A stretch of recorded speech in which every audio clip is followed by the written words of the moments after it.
Hello, everybody. Welcome back to SOS, episode 25 of the third and final season. As always, I'm your storyteller, Mike Martin, and I am joined by all my players today. Hello, Dot. Hello, Bub. Hello, Tracy. Hello, Maggie. It's good to see. Hello. It's good to see Emmy back. I'm excited to have Emmy back. Yeah, I don't know if everybody was to be back. I don't know if the viewers knew Emmy was coming back this episode. I don't know if we really talked about it at all. But this will be exciting. It's gonna be a good episode, and yeah, we're all excited to be here. I think we should just get this out of the way right at the very top. This will be the last episode until October. We're going to go through October and we'll be back in November. October is just a super busy month for like all of us. I'm going to be gone for like 2 of the 3 weeks of October, and people are just kind of traveling and doing all kinds of stuff. I'm taking vacation, and I love you a lot, but not enough to like bail on my vacation. I'm picking out my wedding dress. Yeah, see? Ooh.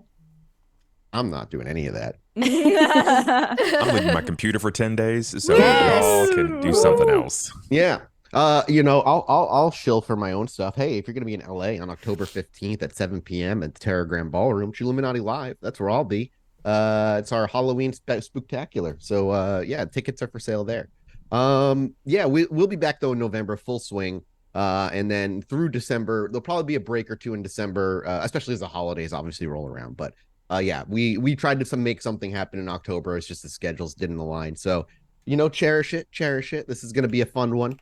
A lot of very kind of expected meetings in today's episode, stuff that you guys have been preparing for a while. So beyond that, though, if you guys are just new to the show or just want to catch up on the show, the usual, you can watch all the VODs over at youtube.com/rollforit. We have been thankful to be working with them to get the 3rd season out to you guys. And if you guys are new to the show or just want to refresh yourselves, season 1, season 2, and season 3 are all going up over on youtube.com/rollforit, usually a couple days later after the episode airs. And if you can't wait, if you're super impatient, you can subscribe to the Twitch channel here and get immediate access to all the VODs of all the streams that we do, including all of our Crack Crown and Pod by Night stuff. And there's a big old Discord you guys can join as well, which is wholly free to join. And there's always conversation happening about one of the 2 shows happening at any given time, and lots of speculation about Emmy. And yeah, it's one of my favorite places to poke in like once a week and like read what people think and then leave. Just like I like to lurk. I'm a big lurker. I don't really participate in a lot of conversation, but I'm there, I promise. If you guys want to support us in other ways and more direct ways, heading over to patreon.com/podbynight is the best way to do it. It supports all of our endeavors here in Pod by Night, including our podcasts, our streams, our shows, and upcoming projects that are in the works that we can't really talk about quite yet, that we will be talking about next couple of months, probably closer to, I'd say probably January, February. You might start hearing a little bit more word of some upcoming stuff, but that's just kind of a stab in the dark right now. But yeah, you guys supporting us over there allows us to keep producing shows and making and the first lore sheet went out. Yeah, that's right. And the first lore sheet went up on our Patreon from dear old Dakota. Which one was it? Which one did you do? I Was it put the out Street the Gang Girl? concrete. Yeah, the concrete jungle one. Yep. which is honestly really cool because I was actually doing some reading on lore sheets last week, I think it was.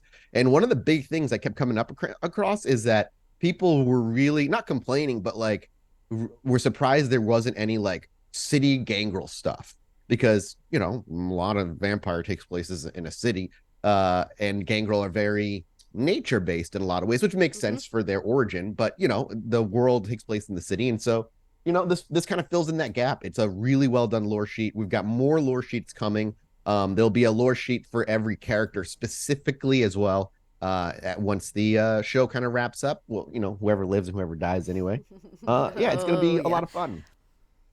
What? I mean, we know there's risk. All right, everybody's at risk of dying. Even Emmy could die today. Emmy killed somebody last week. So a character who's been around for actually like since season two, I think, is when she really made her appearance. So, jeez, man, the spoilers, man, come on. well, if you're here watching this episode, Hopefully you're about to be spoiled on that particular plot point within the first 5 minutes of the show, I think. Am I missing anything else that we usually like talk about or put forward, or is that everything?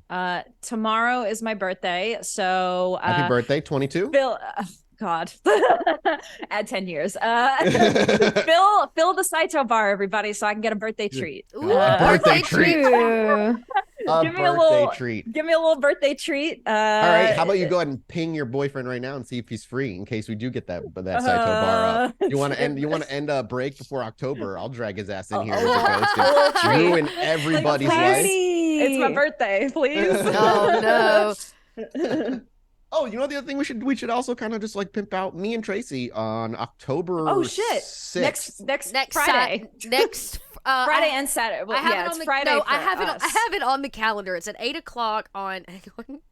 It's Friday. I love that I have y'all's stuff. Yeah. Here we go. Yeah, October 6th, 5 p.m. PDT. Right, PDT. So myself, 8 p.m. Eastern. Yeah. Yep. 8 p.m. Eastern. Myself, Tracy, Jason, Carl, and I wish I knew this person's work. Amir Hamza, who is Dimples and Dice on Twitter. Yep. Whose work I need to become more familiar with. We're gonna be doing like a virtual. I think it's like an hour round table. It's an hour. Yep. Where it's a storyteller round table. We're gonna be talking about being storytellers in the world of darkness and what that's like. Dabbing definitely indicates that you're 30 something.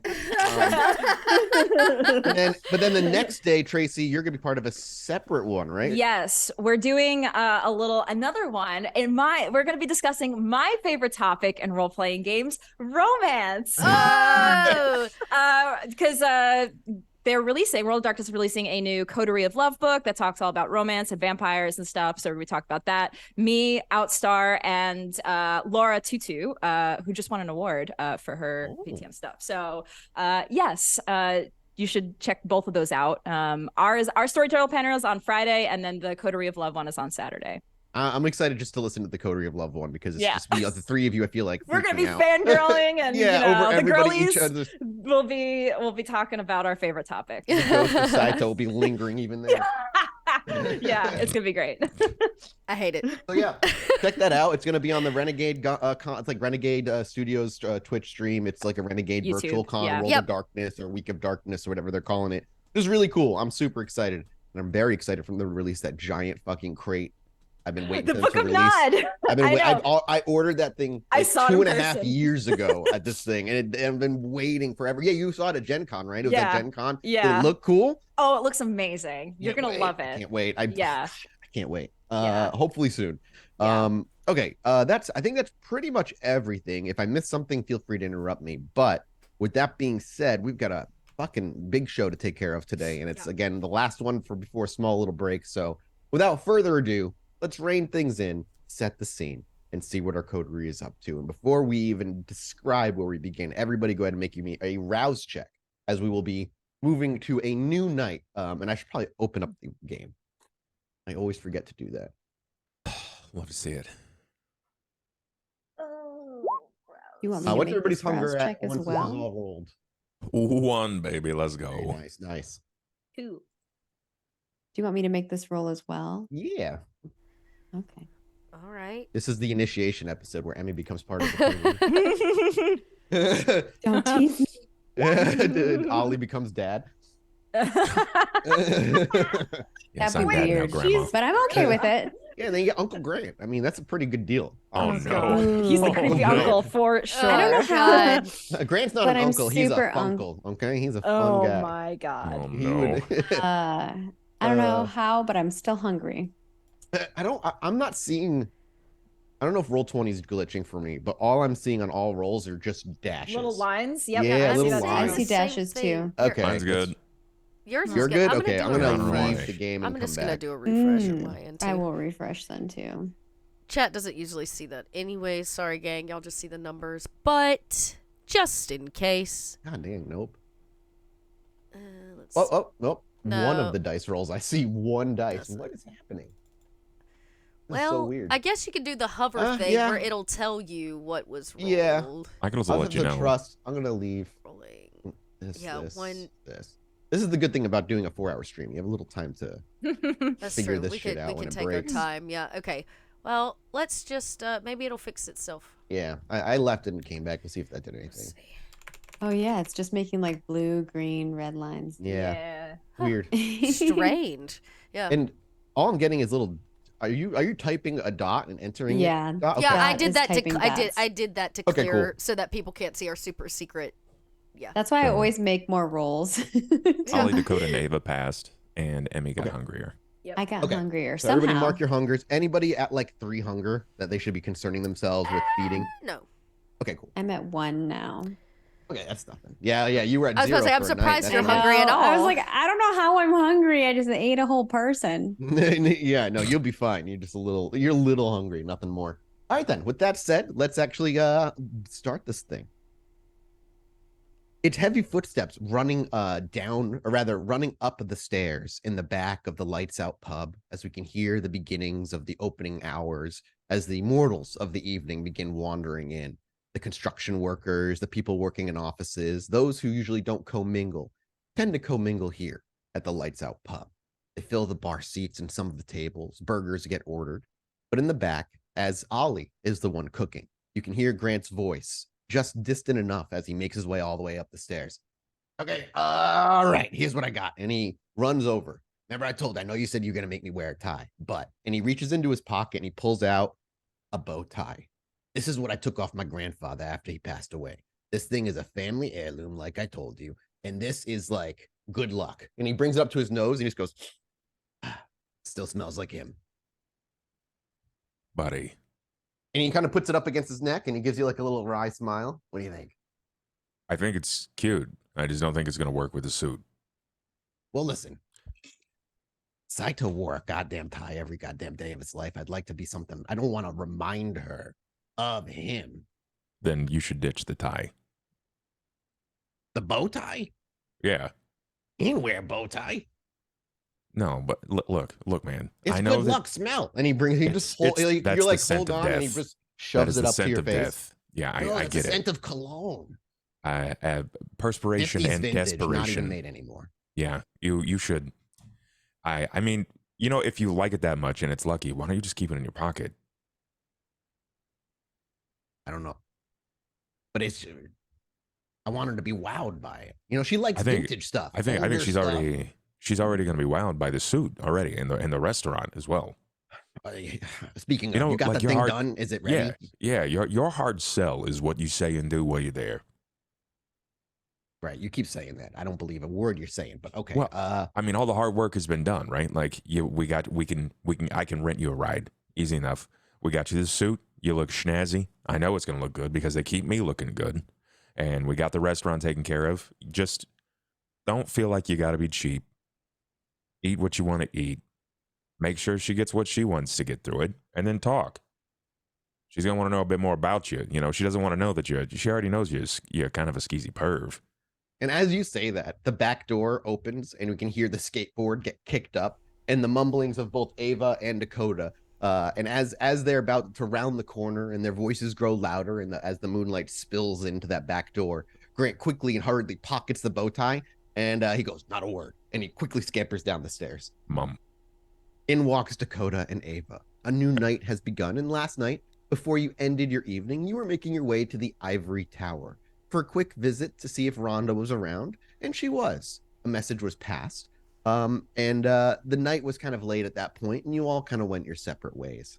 As the new night begins and you make your way in the back, you see Ollie, no Grant anywhere. Ollie just cooking burgers and getting the restaurant ready to go. And of course, a few new faces that are part of Ava's ever revolving door of crew that helped man this restaurant the past few months.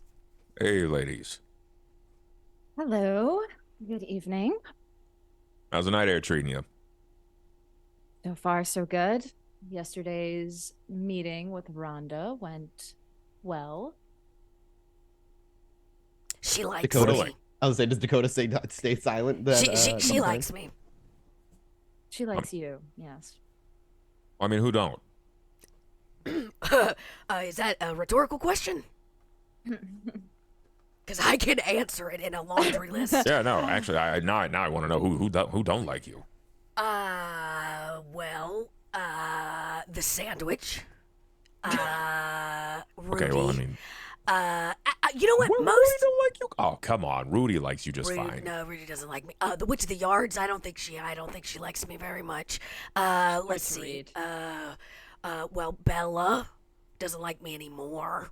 Jealousy. Oh, please. Let's That's see. jealousy. Snitch really doesn't like me. Everybody. Yeah. I'm a somewhat Okay, likable all right, person. all right. Therefore, only Everybody some likes you, people likes Dakota. me. I think most people like you. All right. I don't think like not everybody's gonna be a friend, right?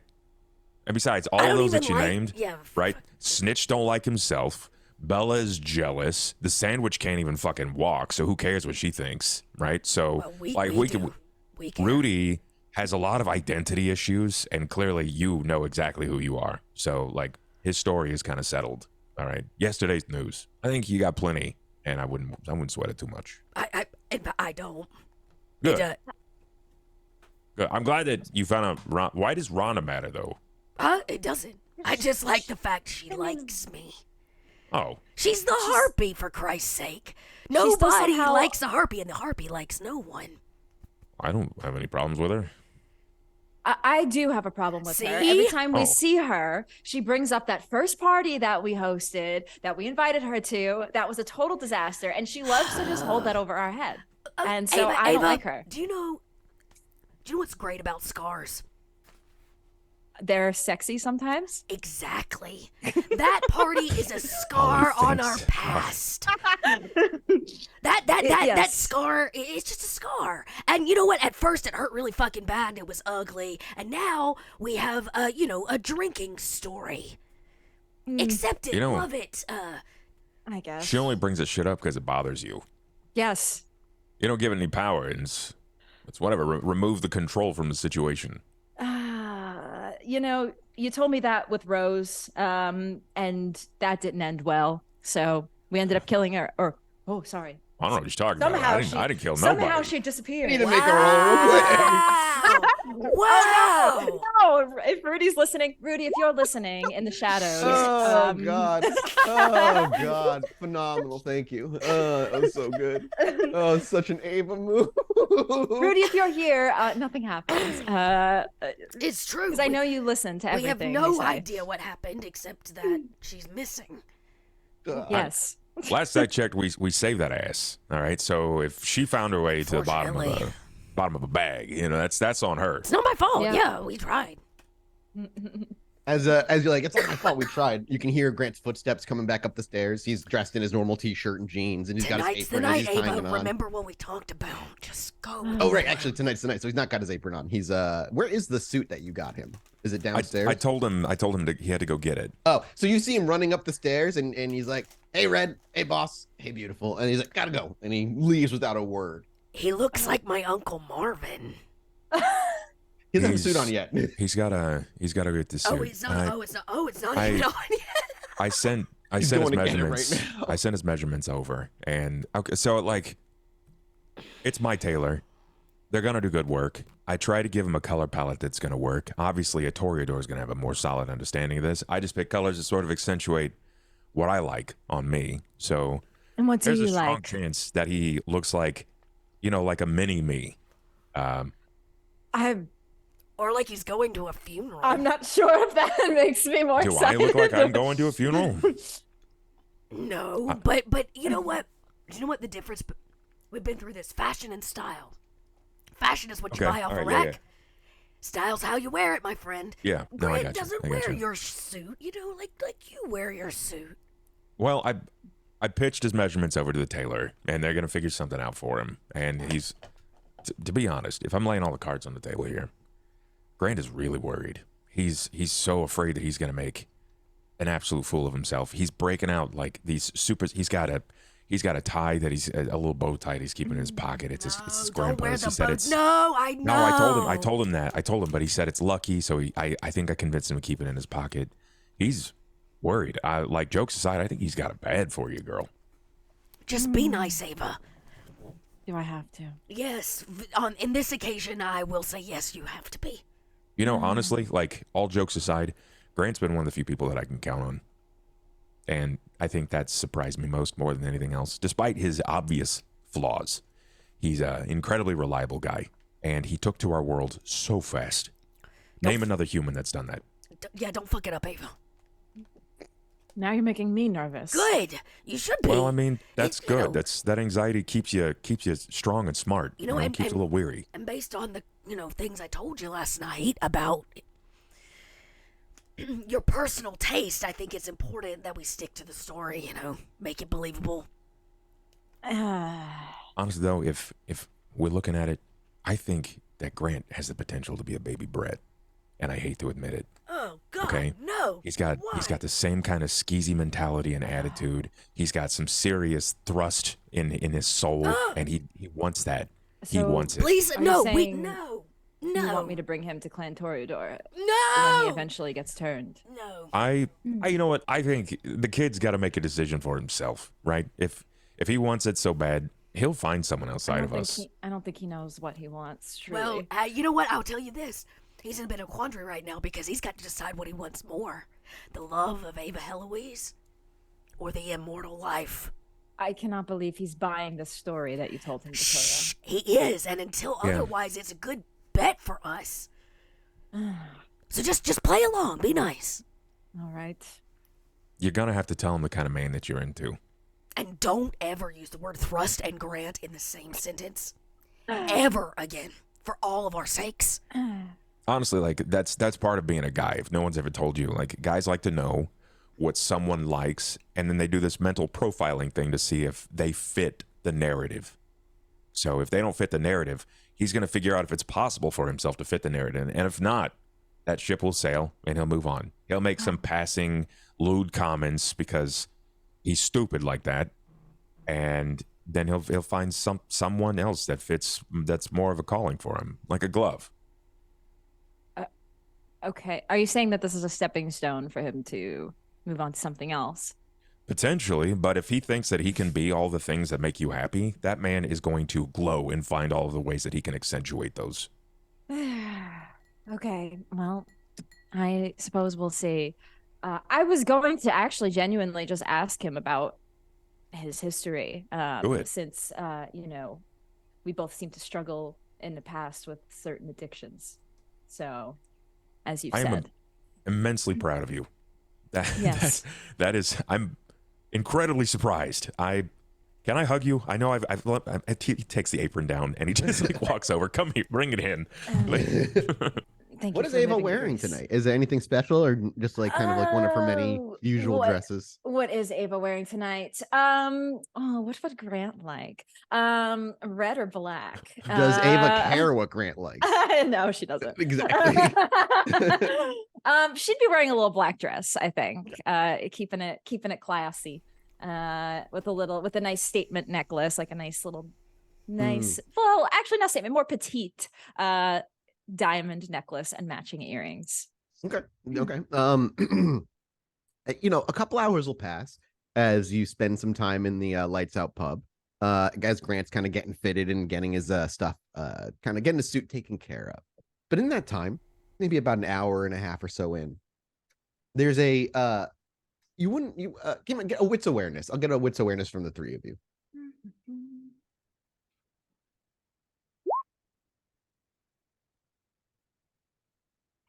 You will have to tell me what you roll because it's all dashes to me. Tracy and I both have one success. Yes, all of us. And yeah, all of us have one success. You don't really hear it until the kitchen door swings open. As the kitchen door swings open, there stands initially a person that you do not recognize, a larger individual, dressed rather simply in a white shirt and black slacks, with some casual sneakers, which mismatch the rest of his attire. Hey man, patrons are out in the bar. But as you This is say the that, staging area. at knee height, walking by with a big grin and pink hair and bows, is a young, well, for most, you little girl, but for you, someone a little older than you. Emmy strides in with a big smile. You did give her an open invite. Oh. And Yeah. you do Am I know, going into the kitchen? Like I'm. yeah, Oh, because okay. as you I've walk in, strolled around and I walked into the you walked kitchen. into the front door Okay. with your guy, but nobody's like, because you're with an adult, nobody's like bothering you. A couple eyes dart your way, or like, why is there a little girl coming out this late at night? But it's not midnight. It's still like 8, 9-ish. It's still, relatively people can kind of explain it away. But they're in the back. You can see them, you can hear them. You can hear them Mhm. talking. And so your mook man opens the door for you. And as he's being told to leave, you stroll through. I'm here for my tour. She says as she places her hands on her hip. I mean, I'm not gonna lie. I thought it was gonna be a few more days, but sure. Did you get my gift? And she's like holding her lamb chop, like hugging it. Whack-a-mole. Yeah. You did say colorful. It was very colorful, and you had to use some force. And we will talk about that a little bit later because you never know who's listening. About my present? Yeah, and all the things that kind of went into that. Let's give you the full round. This is the kitchen. Nothing thrilling about Oh, it. you look great today, Ava. Are you going somewhere special? Oh, I have a date this evening. A date? Emmy looks Mhm. extremely excited about the idea of a date and ignores whatever Ollie is saying. And immediately is like over near you and She going, just Tell me strides right by everything. Ollie as Ollie's like, this is the kitchen. And she's like, a date? And walks right by Ollie and goes over to Ava. Tell me Uh, everything. Oh, it's with a kine, which isn't my usual. Well, Yes, it it is. may It be my sure is. It is usual. totally your type. Uh, I'm getting mixed signals. It's my ghoul. Oh. yes. It's well, he's not here, so I can be honest with you, Emmy. It's not my usual date night. It's something I'm doing more as a long time kind of thing for friends. So, it's not my usual I date. don't know. I've never been on a date before. Oh. It's fun and exciting, and you get guys to get you fancy food and drinks, so it's always a win. I like fancy food and drinks. Yeah, well, it's it might be hard for you to find a date, Emmy. Yeah. Being that you're a little sweet thing. she looks very disappointed and she's like hugging her lamb chop a little bit tighter. Maybe we'll find you a nice little child kindred that's your age and also extremely old that you can go on a date with. I don't think there's anything like that. Yeah, you're a rare breed, that's for sure. The back kitchen door to the alleyway swings open, and in walks Grant after a couple of hours. He's got like a clothes hanger in his mouth. He's like, all right, here's what I got. As he walks in, he sees everybody's kind of still around. He's like, he like quickly grabs the stuff out of his mouth and like puts it outside and like slams the door shut. Nothing. I'm here to work. Whoa. Hey, bud. I'm like, Hi. I'm just, hey, who are you? Grant, this I'm is Emmy. Emmy. Emmy, this Oh. is She will Grant. offer her hand. Good to meet you, kid. And he goes over and shakes your hand. Grant is the manager of my bar. He straightens his shirt when you say that. He's like, Grant is also my ghoul. And Ava's date. Oh. Emmy like grins like a huge grin and looks at Ava and back at him. when she does it, he goes, "Are you serious? Are there no secrets at all between us? Can we not keep anything to ourselves?" No. I want We're to the lean loud into Grant. ones.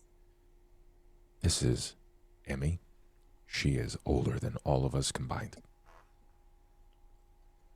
I remember you talking about it, but Yeah, she's my grandma. Be nice to my grandma. no, she's not. Yes, she It's is. not possible. Yeah, I Right. miss Grandma. That's Yes. weird. It is. Am I supposed to be like? Am I supposed to like? You looks to you. Am I supposed to like bow? I apologize. Yeah. Some of you. Okay. Yeah, sorry. My bad. He will. He'll be like my apologies, and he does give you like a really like kind of nonchalant bow. I never know which one of you I'm supposed to like respect like medieval times, and which one of you I'm supposed to put a shotgun barrel into the chest. Oh my. Both can be fun. That's extraordinarily creepy. I'm very uncomfortable by this. Um, Most of the time, you shouldn't say those things in front of other kindred. I think this is a very Yeah, probably not. special circumstance because if it were, for instance, Mr. Jackson and you had said that, he would probably have you killed. Yeah, you might see the other side of the shotgun. I don't like when she says that. I don't particularly either. Can we stop talking about the shotgun? Yeah. Well, I gotta go get ready for my big night that apparently everybody knows. Hey, he shouts out to like the regulars who are still kind of who have been eating. Everybody else know what I'm doing tonight? As people kind of look up with weird questioning looks. Good. Grant, Keeping here. Instead of- What? Don't. What? Nobody. Okay, sorry. Why is this? What? I'm so confused. I think you Gotta should keep stay it secret, focused. but not gonna keep Stay secret enough focused. to like Stay focused. Focus. Okay, well, I got a great place for you. All right. Well, is that what you you look beautiful no matter what. I'm gonna go get ready, and let's say in 30 minutes I'll meet you out front. Sounds good. I'll call an Uber. And he heads downstairs. And when he leaves, Would it be an Uber Emmy will look XL? at Ava and she'll be Uber like, Black. I can see why you're into him and he's a little different. I'm going to go help him. I feel awkward. I have to go help him. I'm going to walk with him. He's definitely different. What about my tour? Yeah, sorry. Keep talking about the date. We know what's important here. This is I guess basically I'll all. get my tour another time. This is really it, Emmy. You got the main area and the kitchen. That's where we hang out. We have a private booth over there where we have our secret meetings. So if you have anything like super confidential you want to talk about, we go to that little booth. What the is so curtain. special about this booth? It's just, it keeps away prying ears and eyes because you never know who's in the shadows listening, you know? So it's just it's just good to be, you know, have a little private place to talk. Ollie left. What's Dakota doing? I'm watching this crash and burn. I'm just standing there watching. So Emmy, how was your night last night? It was fulfilling. Yes. Nope, I nope out. I don't want to know. I don't want to know. I nope out. So Dakota leaves where? Yeah, which there's way a do you go? bottle somewhere that needs peeling. Oh yeah, absolutely. You head out front. Absolutely. Th- Leaving literally just are Emmy we and Ava in the leaving? back Why room did together. everybody leave? I don't understand. Is it because of me?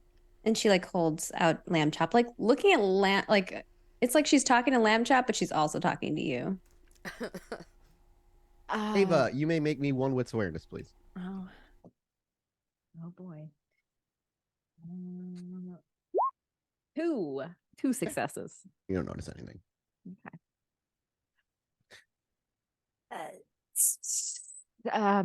Well, I understand Ollie made some sort of arrangement with you. I'm not sure which arrangement you're talking about. God. Okay.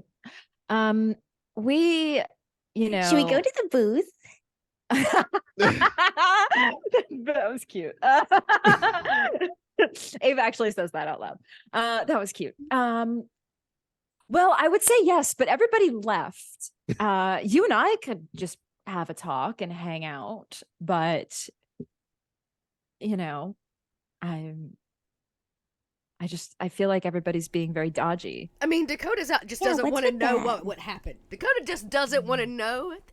For Yeah, she left. She went out front. Yeah, She went out front. that's it. She's People welcome. know We you. can The talk regulars about know anything you. else, but I don't want to know what happened because then I'm guilty. I'm curious if there is. What is Ava going to say? Do we go to the booth? Are we Yeah, going? what does Ava do? Yeah, you know what? Let's go to the booth. I mean, we'll skip.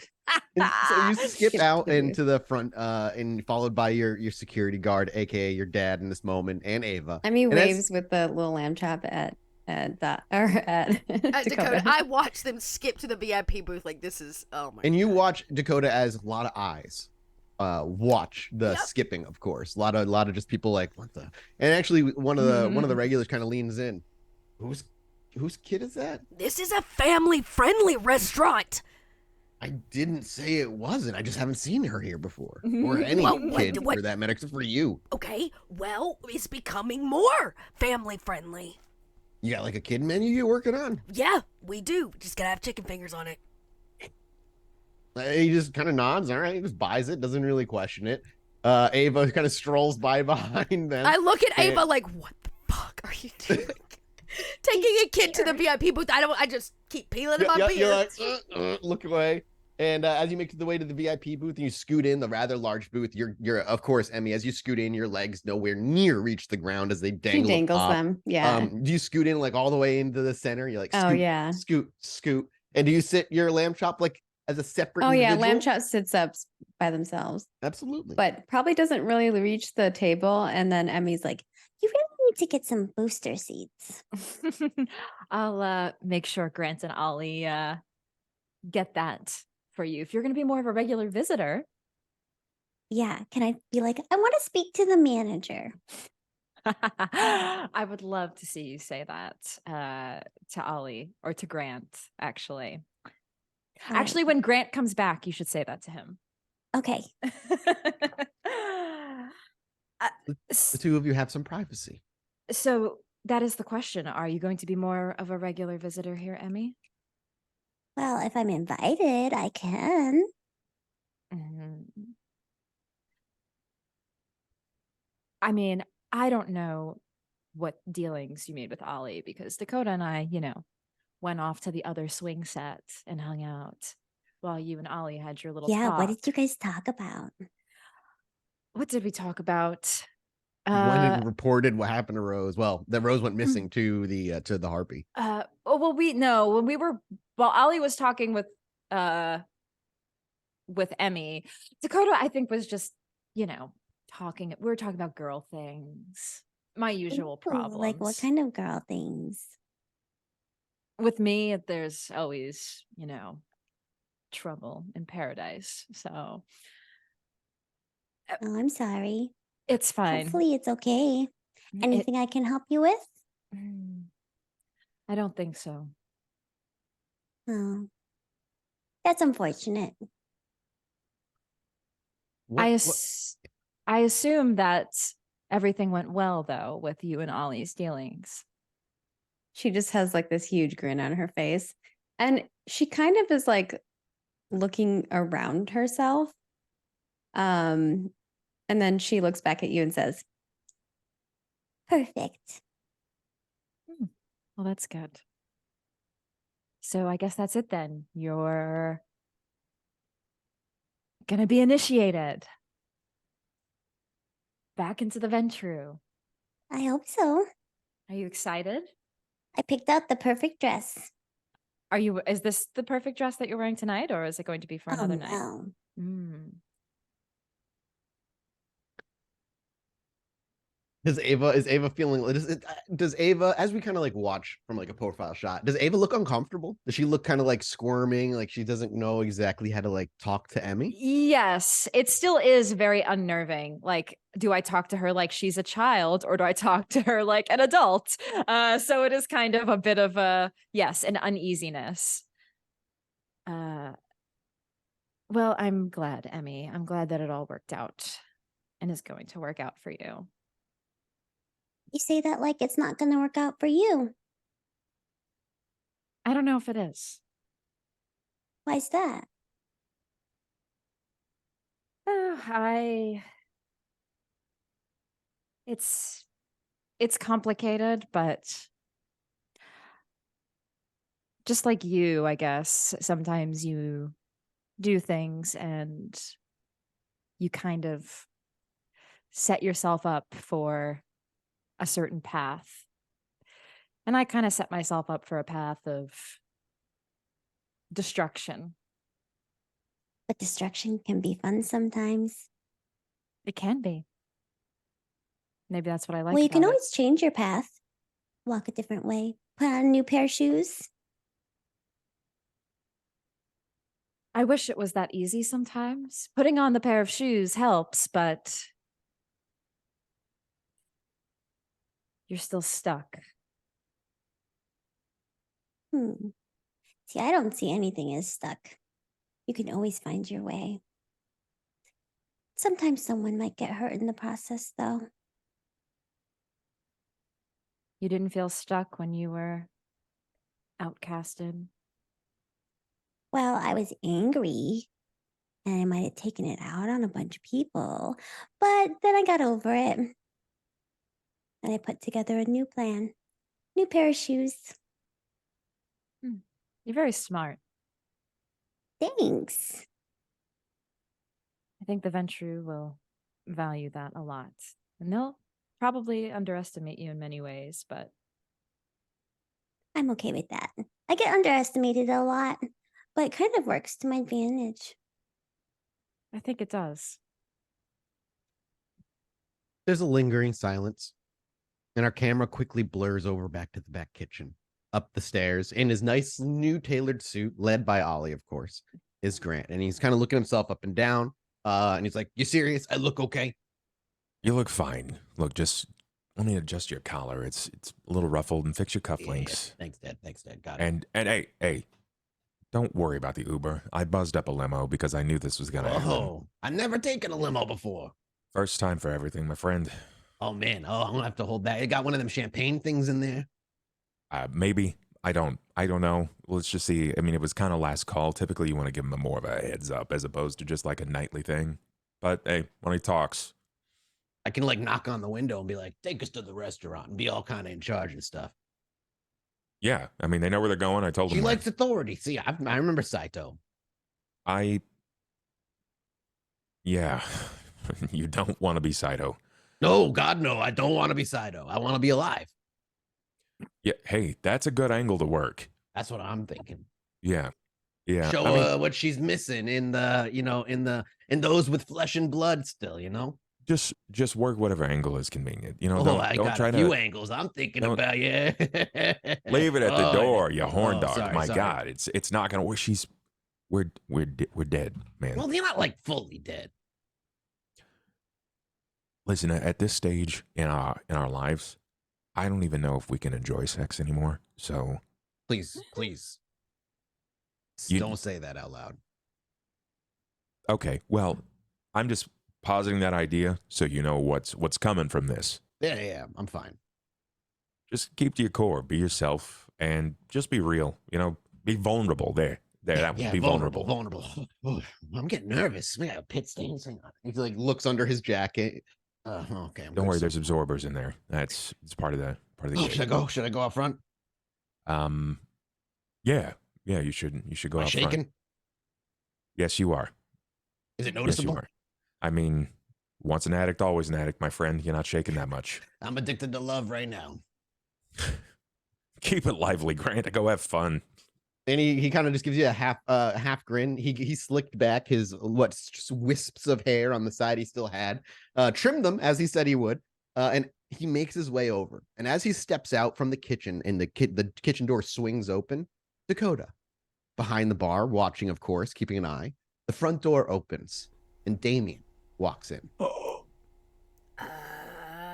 Grant I think he recognizes Damien, but he kind of walks by him as Damien's walking up to you, Dakota. And as we'll say Grant's about halfway before Damien leans in. I Gives you a nod. I nod. Tonight. Where? What? The usual. He's waiting for you. Oh, okay. Yeah, right. Jackson. Yeah. He's expecting you in 30 minutes. Get your people. And he just gives you a nod. He's not being cold. He's acting when you listen to him talk. There's very seems like he's got a lot on his plate. Something going on at the very least. Yep. And as you say, yup, he kind of just pats the bar gently, and he stands straight up, and he's like, "Sorry, I had to be so quick. Good to see you, though." And Always. he turns, Yep, and strides out. In that moment, Grant pulls back the curtain, and he sees Emmy, the lamb chop, the mook, and Ava. And as he's about to say something, does Dakota stop him? Grant. Oh, I'd like to speak to a manager. I am the manager tonight because Dakota's walking over, and he's like, I'm the manager. I run this place. Shut up, Grant. Shh. Get in the booth. Whoa, I push him in the booth and I close the curtain. I was like, Grant, listen, Ava, we've you know who has called upon us right now. 30 minutes. You may have to postpone your date, Grant. What? All right. You have a date with me, Grant. Yeah, no. You're coming too. Oh, You're gonna okay. want to make this meeting, Emmy. Sorry, Grant. Wait, what? But you really got need all- to get booster seats in here. How is Lamb Chop gonna reach the table? Unless, of course, Ava, you don't want to come. You're welcome to just. No. I should be there. Sorry, Grant. Business calls. You know what? Why doesn't Grant come along? We all take the limo, and when we're all done, y'all can still go on your date. Oh, well, I was about to be really upset about it, but now I'm getting in deep. And Grant will come and wait outside. Yes, you have to wait in the limo. Are we gonna have time are we doing? I mean, I think I got. I definitely know. What is I your have bedtime? reservations. 10:30? Like, get No reservations. what time? Maybe we should just postpone this to tomorrow night. The time that I'm made. sure Ollie can pull some I strings and change the reservation. Swing the curtain back, Ollie. I'll use your Dakota's voice shouting from the front room. He hustles. It's not a stern walk. It's a hustle. If he's being hollered for, it's important. You see a booth full of people that usually aren't in the booth, plus your coterie. Get in the booth. I can't fit in there now. Just Are you scoot. kidding me? Everybody scoot in. Emmy, if may I? The mook. I love to say the mook would actually like reach to put Emmy on his I was lap. about to say, yeah, I was gonna do the same Yeah. thing, but if the mook is there for that, Yeah, then he yeah, doesn't okay. say word. He doesn't say a word. And he Emmy grabs Lamb Chop and put Lamb Chop on her. he just kind of like puts her on his lap, and then Lamb Chop's on her lap. We have All right. a predicament in the romance department. I feel like I'm really getting the booth experience. Okay. What? Never had the booth experience. What's This was the very- problem? Damien just swung in and let us know that you know This is who my is ready first to meet with time. us in T-minus 25 minutes. He probably looks immediately to Grant to see if there's any sign of worry. He's smiling oddly. I thought what we could all do is take the limo out. Grant could stay in the limo. We could do our business and they could go on their little date after. But Grant keeps talking about something about a reservation. Yeah, I made reservations at. No, it's fine. Don't let that slip yet. Yeah. We can make that work. Well, hustle out of the booth, everybody, because like T-minus 23 minutes. Grant scoots out with energy. Going on an adventure. I was like, Dakota does not do late when it comes to Jackson. Let's go. You, if there's no conversation to be had beyond that, the limo would be already there probably, or at the very least arriving rather soon. You entrust most of Ava's goons to run the place while you're not here. They're capable, certainly. They may not have the personal people skills that Grant and specifically Ollie have, but they can run a place. They make a profit at the end of the night, and it keeps the place running. Very rarely do you have to leave it in their hands exclusively anyway. So the limo, did you call a regular limo, or are we looking at like an SUV limo? What kind of limo would Ollie have called for the date this is- between Grant and Ava.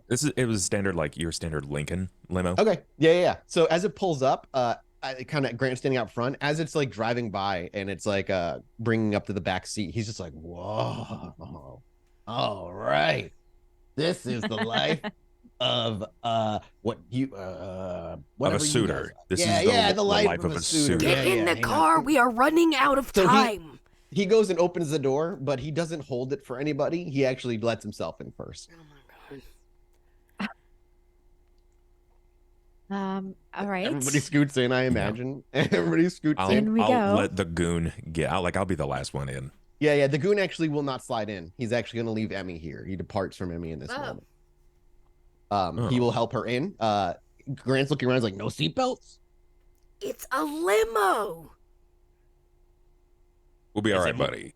Okay, I'm just saying, I didn't. All right. And so the Moo kind of like slides her in and plops her down on a seat and then gently gives Silver a lamb chop. And as everybody's in, the door shuts. We can hear the engine kind of roll up and the wheels begin to roll away. Grant would immediately look for a bottle of champagne. Oh my god. Make sure the limo driver has the right address. Absolutely. And he looks around. There is a bottle in here and he's like, excellent. And he pours a glass and he gestures to Ava first. She'll take. We'll call it a pregame. Yeah. And he pours himself a glass as well. And he doesn't offer anybody else a glass. And we have filled the Saito bar. Excellent. Oh. So he goes in for a sip and he goes, to make the rest of the date more exciting, I guess, huh? And he raises like a toast to just Ava. Does Ava raise the glass? Emmy is just like watching the two of them with excitement. Like, just like. Yeah, she raises the glass and blushes of life. Oh, fantastic. And so he sips and you both sip together. Yep.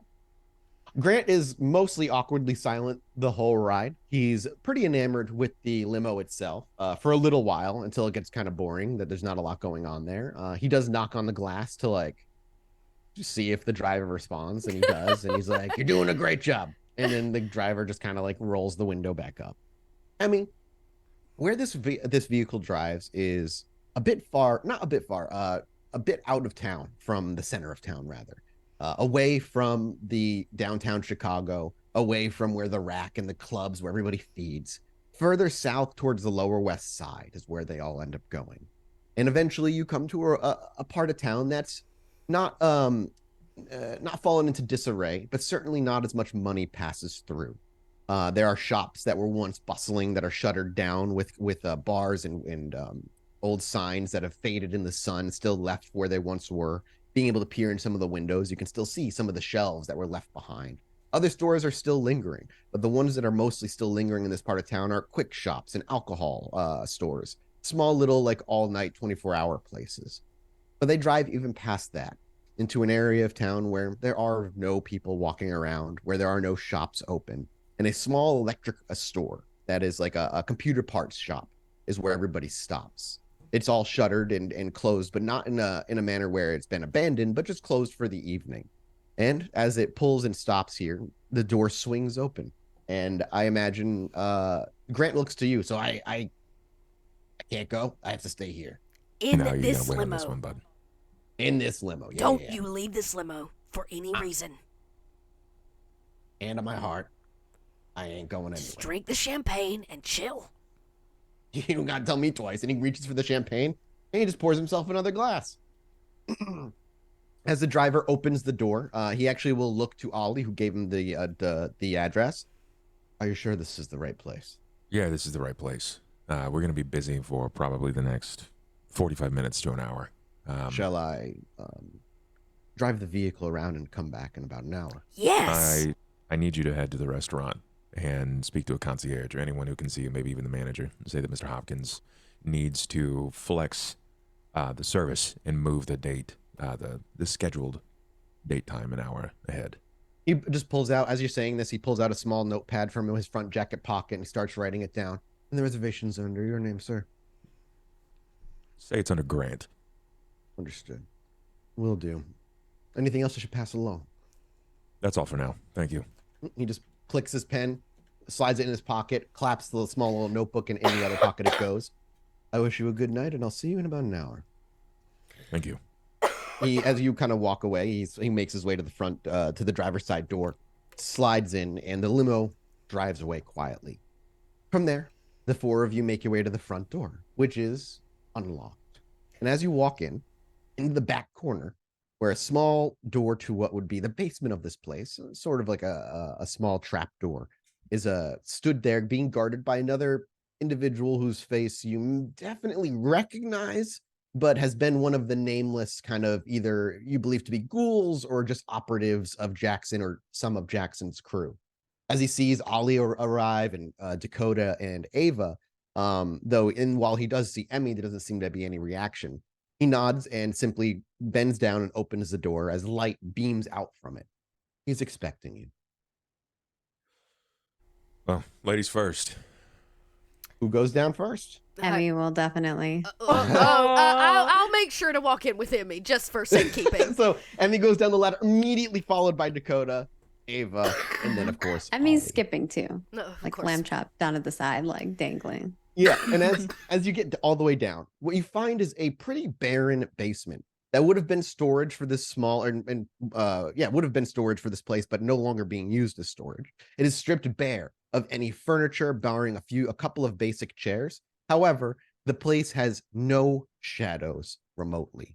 Lights are strewn across this room to ensure that there are no opportunities for shadows to cast themselves as best as they can. It's very, very bright. And as you walk down and you spin around in your cute little what is Emmy wearing for tonight? Well, not what Emmy had planned to wear. So much for the cute dress. I know. Emmy had a really cute dress planned. But no, she's wearing like a really comfy turtleneck with like an overall dress on top of it that matches the same color as her bows. Okay. And a little like Madeline shoes with stockings that match her turtleneck shirt. As you spin around, you see a face you haven't seen in decades. It hasn't aged a bit. Still standing as proud as he always had, with a calm demeanor that he was known for. His hands sit comfortably behind his back, as he has a dark suit, white shirt, and a rather light red tie that ties around his neck and goes into the suited up jacket. He's clean shaven. His dark eyes stare down at you, showing no hint of surprise or unexpected visitation. He keeps it calm, and I imagine as does Emmy. Mr. Jackson stands before you. My question for you, Emmy, is how do you feel seeing Jackson? Your relationship with him was, we talked about it a while ago when we made your character, but your relationship with him was obviously strained as you left. But I'm not sure if Emmy feels if she feels like she blames him for a lot of what happened to her. I'm curious what Emmy feels seeing him. Does she feel rage? Does she feel discontent? Does she feel excited? What is going on in Emmy's mind? I think that because of like the haven that we're in right now, Emmy's feeling a little like, oh, this is where you're meeting people at. Like, this is how important you've gotten. And is like not impressed. Visibly not impressed? Well, not visibly not impressed, but like in her mind, not impressed. I think that's the first thing she was thinking when you opened the door or when she saw it, when the car stopped to this location. Absolutely. And upon seeing him, I think there's a semblance of just pure excitement and enthusiasm and like adrenaline that she's this close to him.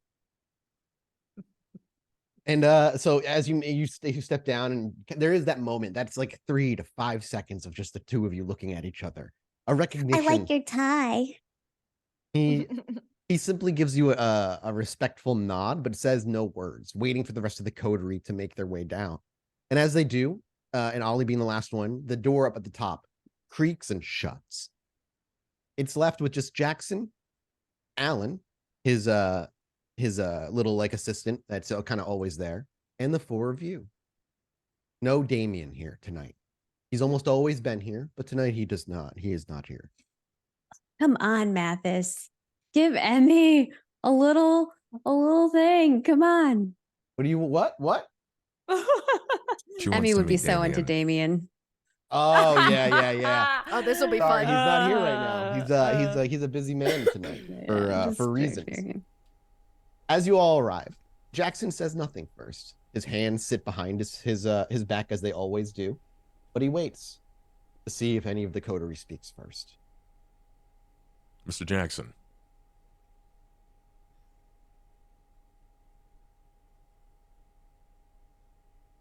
You muted. It's my apologies. I said he nods.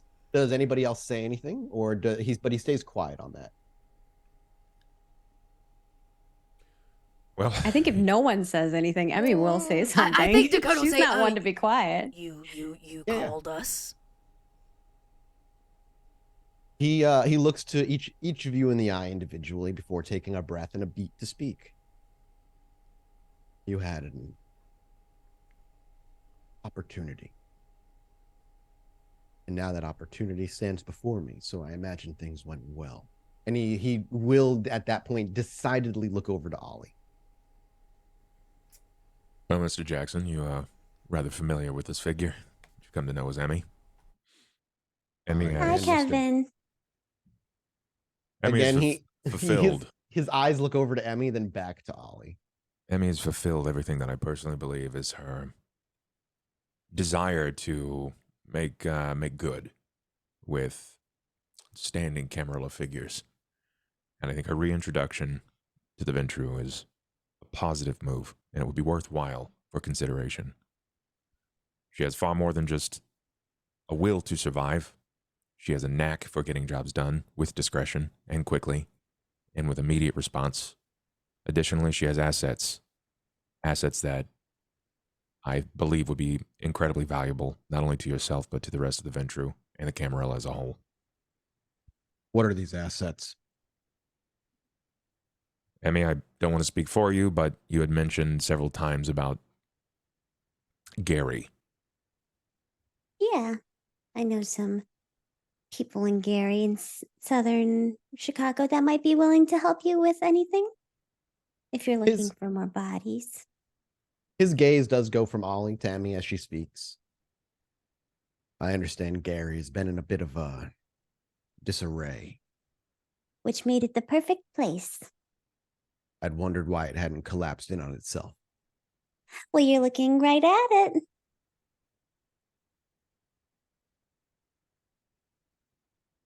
He chews on that for a bit. I wouldn't speak on it. I wouldn't speak on it and for Emmy's personal usefulness if I didn't believe that she was capable. She managed to double assist. I would say even go as far as calling it a bit of a slam dunk. She removed an issue that is a direct threat to not only the Camarilla, but us as a whole.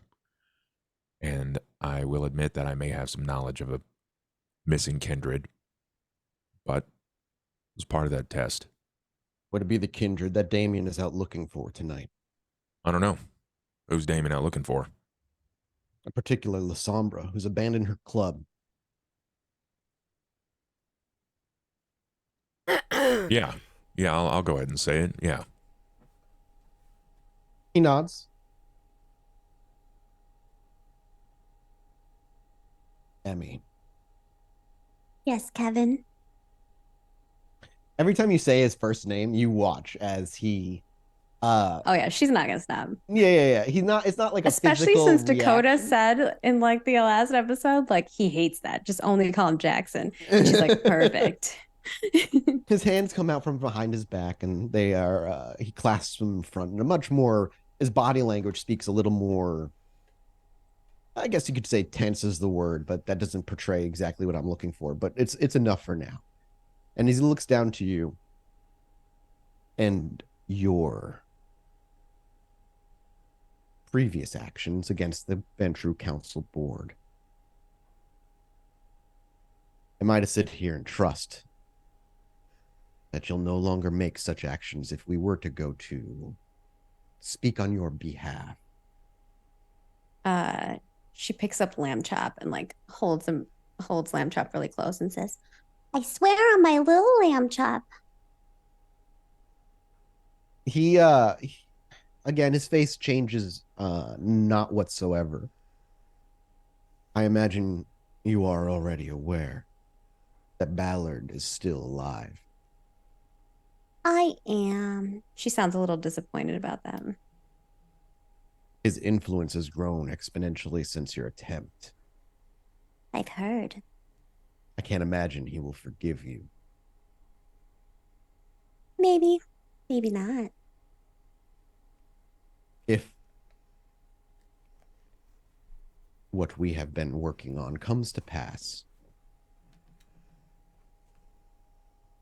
and I ensure your return to the city of Chicago proper and the Ventrue board, that is where my ability to keep you safe stops. Understandable. I cannot and will not attempt to move or control Ballard in his desires. He will not be able to stand against bringing you back into the Camarilla proper. But, and he looks over to Dakota, kindred do go missing from time to time.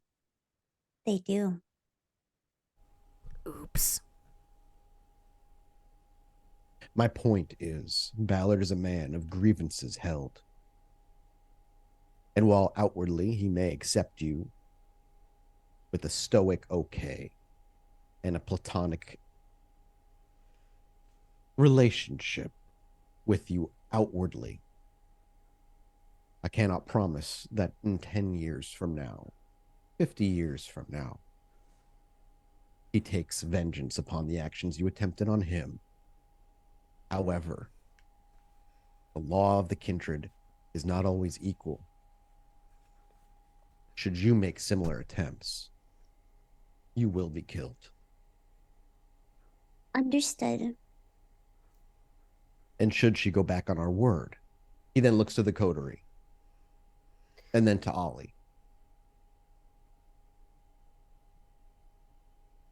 I can't say that ramifications and consequences wouldn't fall on your laps either. Classic trickle-down economics. We already had a discussion about this. I am willing to let bygones be bygones, Emmy. Decades have passed. The fact that you are still alive and surviving speaks on your influence amongst kind. That Gary hasn't imploded and you step forward explains a lot of the mystery behind that. And I do wonder,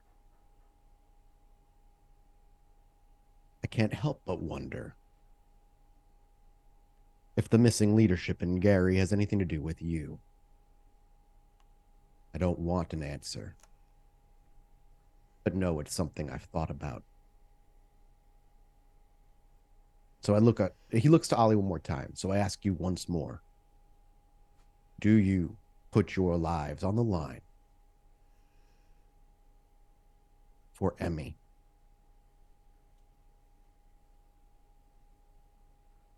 Ollie looks to Emmy.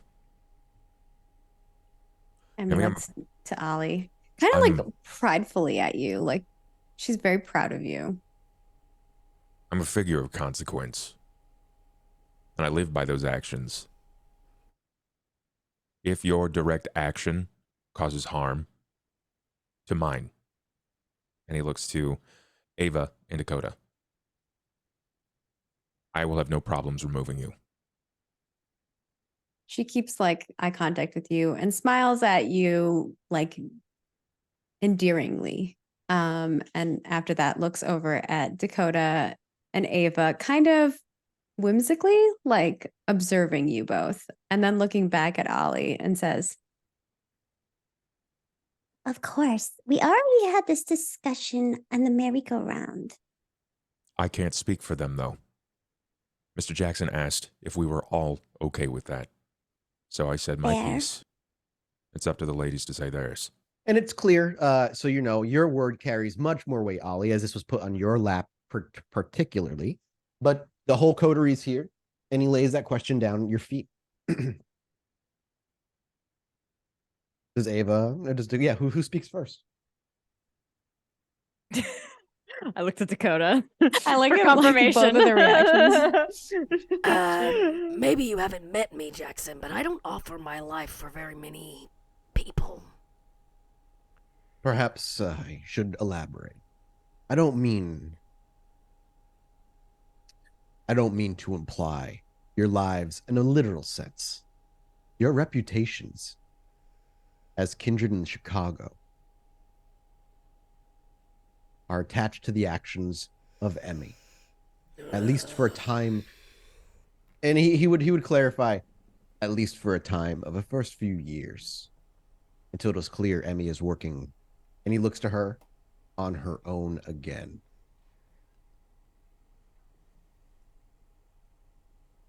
And until I take my rightful place as prince of the city, Emmy is your ward. Should she make her way into Chicago, she'd best be under your watch. Very few know that Emmy even still walks this earth.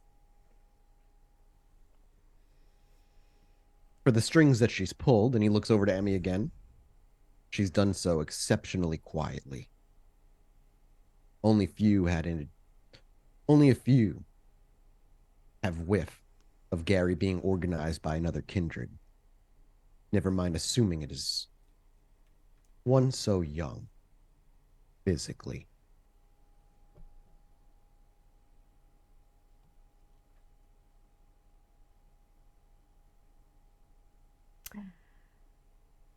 I would say as long as Emmy knows the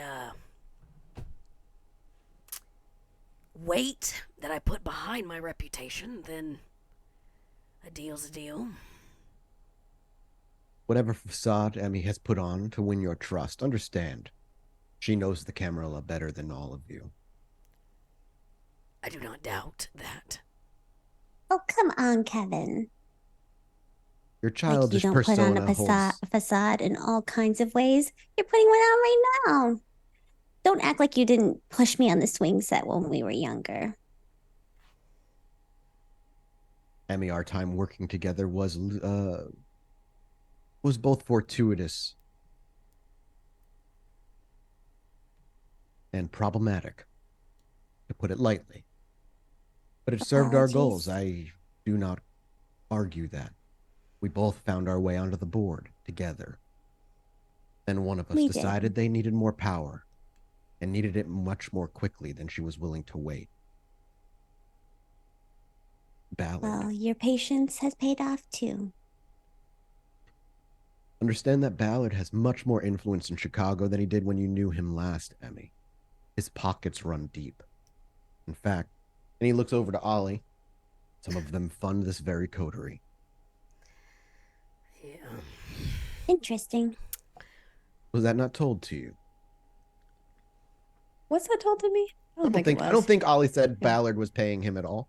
Yeah. It's only Ollie so like when he looks over to Ollie, it's insinuating only Ollie is the one being kind of financially backed by Ballard. Yeah, which that is very interesting to Emmy because Ollie knows Emmy's background. Mm-hmm. Yeah. But she just says interesting. She's like, Interesting. And your hope in all of this, Emmy, is what? Simply return to Chicago, and if luck would have it, the Ventrue board. Exactly. Have the loud ones informed you of the plan? Well, I hear that you want to shake things up and you have a different plan. Things have been shaken too much in Chicago. I wish to stabilize it. The current prince is compromised. Her mind, not her own. The city feels her weakness. The council makes most decisions at this point, with or without her influence. Dangerous. If things go a plan, and I take the seat and bring peace to the city, a seat will open on the Ventrue board. And I can help ensure that instead of closing the seat, They leave it open for you. I would like that. So what do you need from me? Is it true that Gary falls to their knee for you? A little bit. Like one knee. Those numbers will be valuable in the coming times. But you're I had also a feeling. But you're more than that, Emmy. You know that. You're a Ventrue of exquisite talent, and age has only empowered you to do more. Those talents of manipulation cannot be left off the playing board.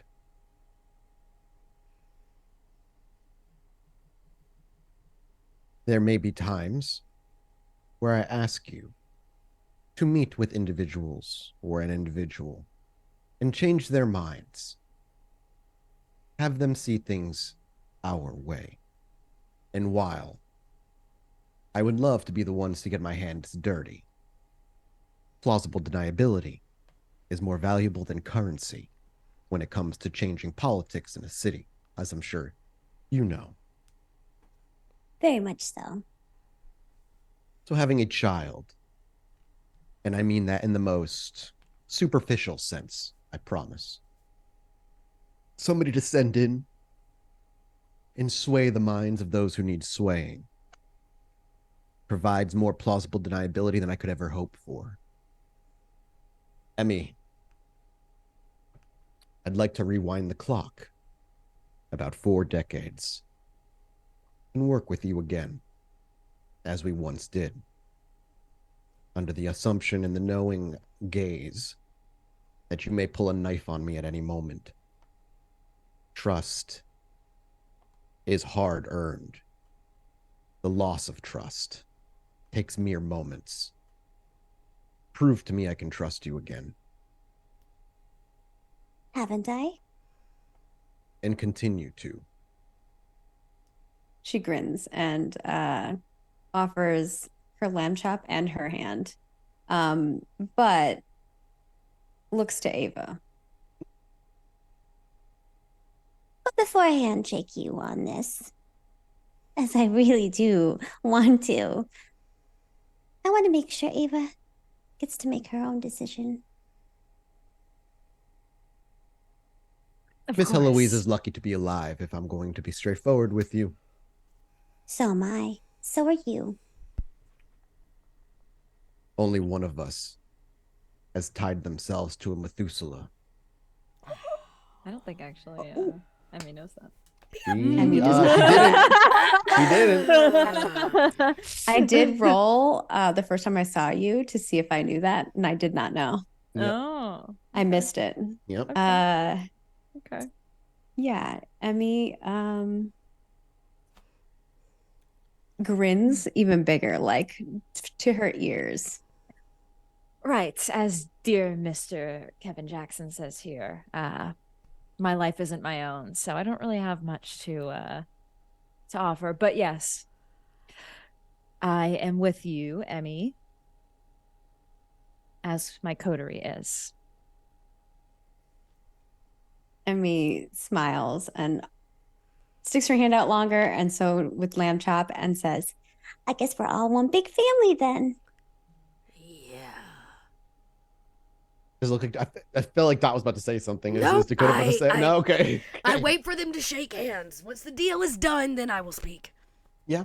Then after a beat or two of tense silence, Jackson will reach his hand out and not grab lamb chops, but grab Emmy's. Emmy seems a little disappointed by that, but perhaps I'm surprised. Have you had lamb chop since the decades past, or is lamb? Yeah. So I figured. Damn. I've had lamb chops since I was sired, before I was sired. It's like the only thing Emmy has from when she was a child. That's an old. Lamb chop's not that old if you're over 100. No, it's not lamb chops like you're thinking. Okay. It's the name of the stuffed animal is lamb chops, Gotcha. but it's a lamb. It's a lamb stuffed animal lamb. The hands are shaken, and as when it comes to a close, and he pulls his hands back. Oliver, Jesus, dude. He looks to the rest That lamb of the chop is creepy looking. yes, It's cuter yes. than that. It's cuter than that lamb chop, than the lamb chop of that show. This is the song that. Oh God, I know yeah, that lamb chop. yeah, I grew gosh, so up do in that I. age. Oh God. Yeah, so he pulls his hand back and he brings him back behind his back and he gazes into each of the coterie members for a moment. Did Dakota want to say something after the handshake was done? Well, now that business is handled, how do we feel about some new information about Ava's little problem? Because as much as we may feel she's not useful, our newest bit of information has actually come directly from her. Thanks for hyping me up, Dakota. I do the best I can. Okay, so But I'm sure Jackson can see through it. Occasional vision usually leaves us with more questions than answers. But I think we fitted a few pieces of the puzzle. And Emmy has actually helped us alleviate the first major problem. I am all ears. Whatever this event, ritual thing that she is working towards, it requires her bloodline. 12 of them, in fact. Ava's seen them standing in a circle. One of them was Rose. We have the identity of another in the circle. She cannot complete her ritual if her bloodline is missing. This is why she seated the Lasombra. This is why she wanted them back into Chicago. And this is why she is trying to protect them. He clearly takes it in and is churning it through his mind as you speak. I have a theory that if we can figure out who stands in the circle, we can get rid of enough of them where she can't go through with her plan. This is a good start. Understand that if she has been planning this for some time, I imagine she has a fallback. Probably. A plan B. Has there been any movement on the obtaining of a stone dagger? Not yet. You spoke of the last time we got together. It is locked tight in the ivory tower. I have no way of getting to it. Ava is the only one that can even get close. I'm still working on the whole rekindling the friendship with our darling prince. She's a busy woman, despite everything.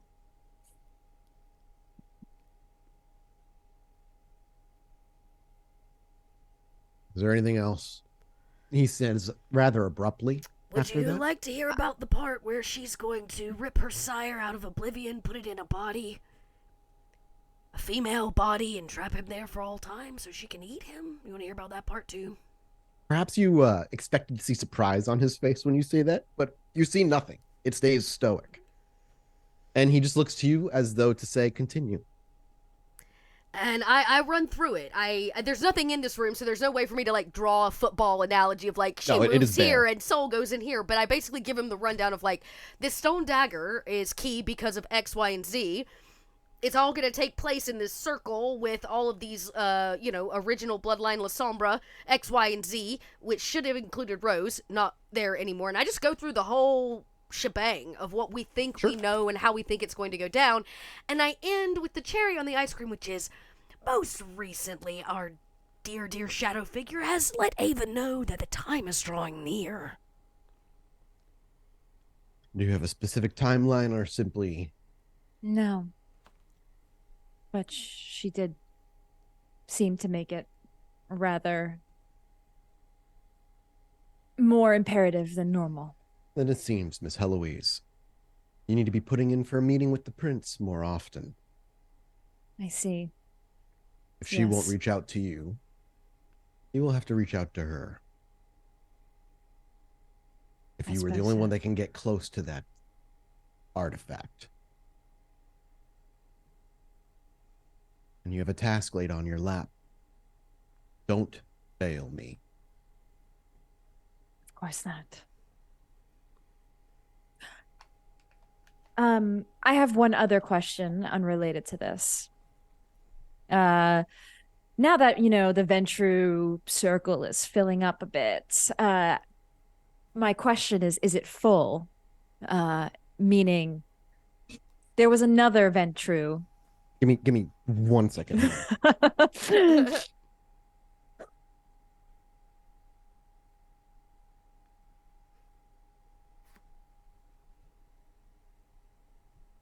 Now that song is stuck in my head, Maggie. It's your fault. The lamb chop Sorry. song. It's your fault. Yeah, no, it's in my head too. Damn it. All right, go ahead, Ava. Sorry. With the Ventrue board, Ventrue filling. circle. Okay, filling.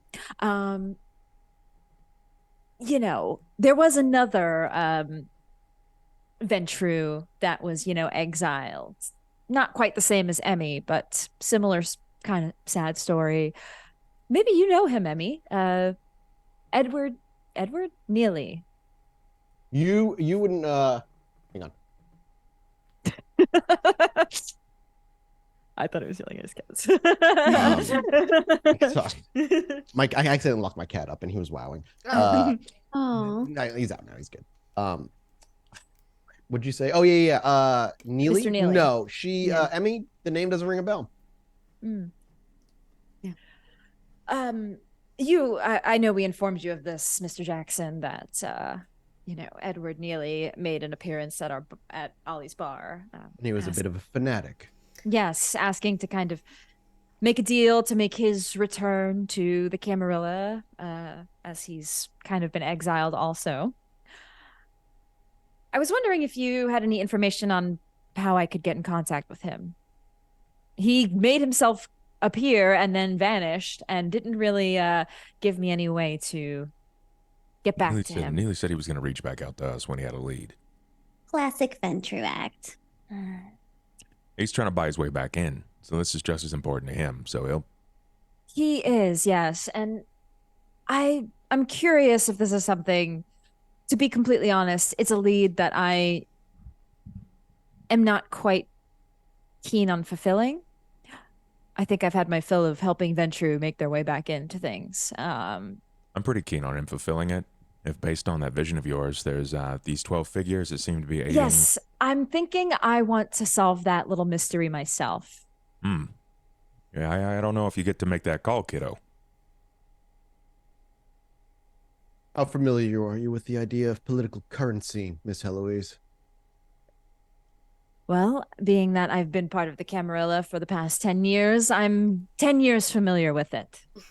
Then it should come as no surprise that if I were to stand behind Emmy and support her return to the Camarilla, I'd be cashing in a large amount of my political currency. I'm not entirely convinced that if I were to step forward for Neely as well, that it would carry as much weight. If Neely would like to return to the Camarilla, I am afraid it'll have to be without my support unless we are to, and he looks back to Emmy, remove Emmy from the equation. I see. And he says that just plain. And it doesn't shock you. You've been part of and even been the person to say such things many times in your past. It's the truth. Yeah. I think that Emmy does speak up here and says, But you had a plan, Ava. I'd love to hear what that plan is. Well, he did come with his own leverage that he could help me. Remember, Emmy, I was talking to you about my little child that I lost and I was looking for. He told me that he could help find her. But that came at a cost to introduce her to the Camarilla as well. And I'm not too keen on doing that, personally. I'd rather just find her myself. There are other ways to find a missing... Yes, a missing kindred. So I was just basically trying to say that I don't want to take Neely's deal. I want to do it myself. It is your prerogative and your choice, Miss Heloise. Leave Neely in the winds and let fate guide him where it may if you choose. You are not forced to deal with another exiled Ventrue. And if we did want to take the deal, for example, and bring him back, do you think that the Loud Ones vouching for him would be enough? Your reputation. I'm sorry, go ahead. I certainly vouch for Neely over Celia at this point. Well, we don't have to worry about I don't Celia vouch for either of them, honestly. But we don't have to worry about Celia being... I'm not bringing her into the Camarilla.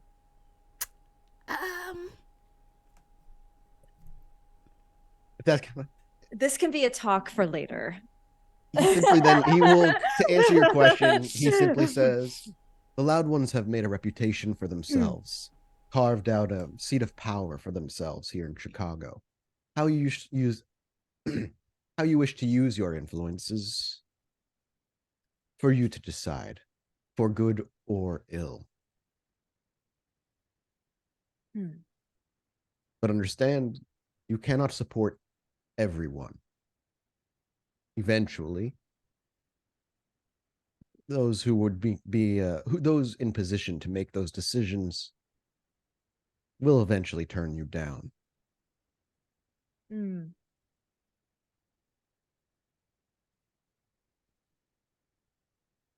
Well, it seems we only have so much we can do, and we already have invested in a very young but old kindred. So he looks to Emmy. She is older than all of you, as I'm sure you're aware. Are you all right looking after her, keeping eyes on her while she's in Chicago? Hey, if Emmy's prepared to behave and act like a team player, she's got my endorsement. of course, we were already getting along so well, so I'm sure it won't be that difficult. I literally just met her last night, so That might be the most even-headed response yet, Dakota.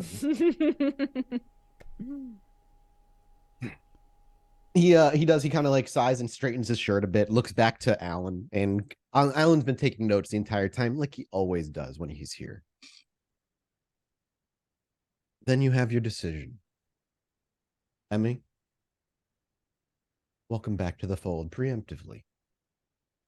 I look forward to working with you again and bringing Chicago the stability it ever deserves and removing a dark, cancerous growth sitting at the center of all of this. If I were to give you a particular warning, it is twofold. Stay away from Chinatown and avoid Berwyn. Berwyn hasn't changed all that much since your last time spending, or since the last time you spent time in Chicago. The Lupines, however, have been growing more dangerous as time has gone on. Chinatown, however, we have assumptions. For whatever reason, however, the Tremere have decided that Chinatown is off limits. We have good reason to trust them on this. The Loud Ones will, if they choose, fill you in as to why. And since it's clear that you did not have any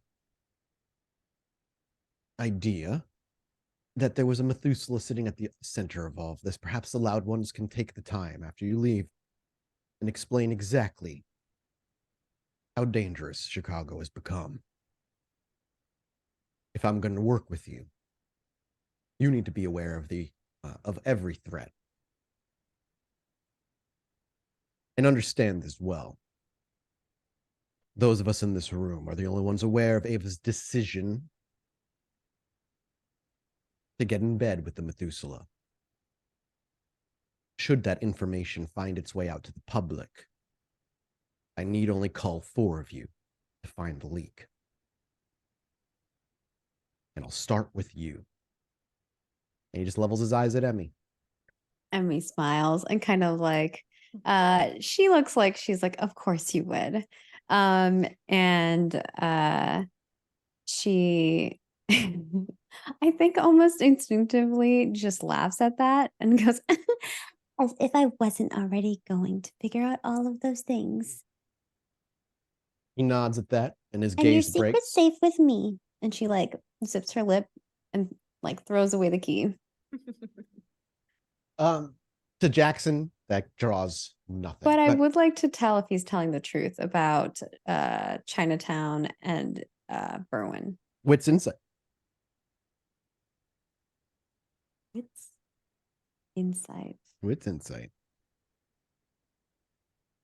Oh, because I have to do the insight wits, right? Oh yeah. Yeah. It's the other way around. It's backwards. Yeah. And then do I increase my pool size because of my age or not? No, only if you're gonna rouse check and bump your pool. But if you're not doing that, then don't worry about it. Okay. And what's the difficulty? Difficulty 2. Ooh, 4 success. Beautiful, nice job. Damn. He's absolutely leaving details out. There's something in the way he says and talks about Chinatown, but beyond the details that you can assume probably have to do with the Methuselah, yeah, he seems to be telling the truth about staying out of Chinatown and the Tremere making that judgment call. Okay. If was there anything else add... you were looking to like pull from that? Just wanting to understand if like he was telling the truth. Mm-hmm. And I think that with that she might also add like a little bit extra. Please. But I am curious. It seems like you're leaving something out when it comes to Chinatown. I only speak or I only talk in specifics after I've confirmed that my assumptions and my information is correct. At the moment, I can't. Sometimes assumptions can be good. And sometimes they can lead to the death of another.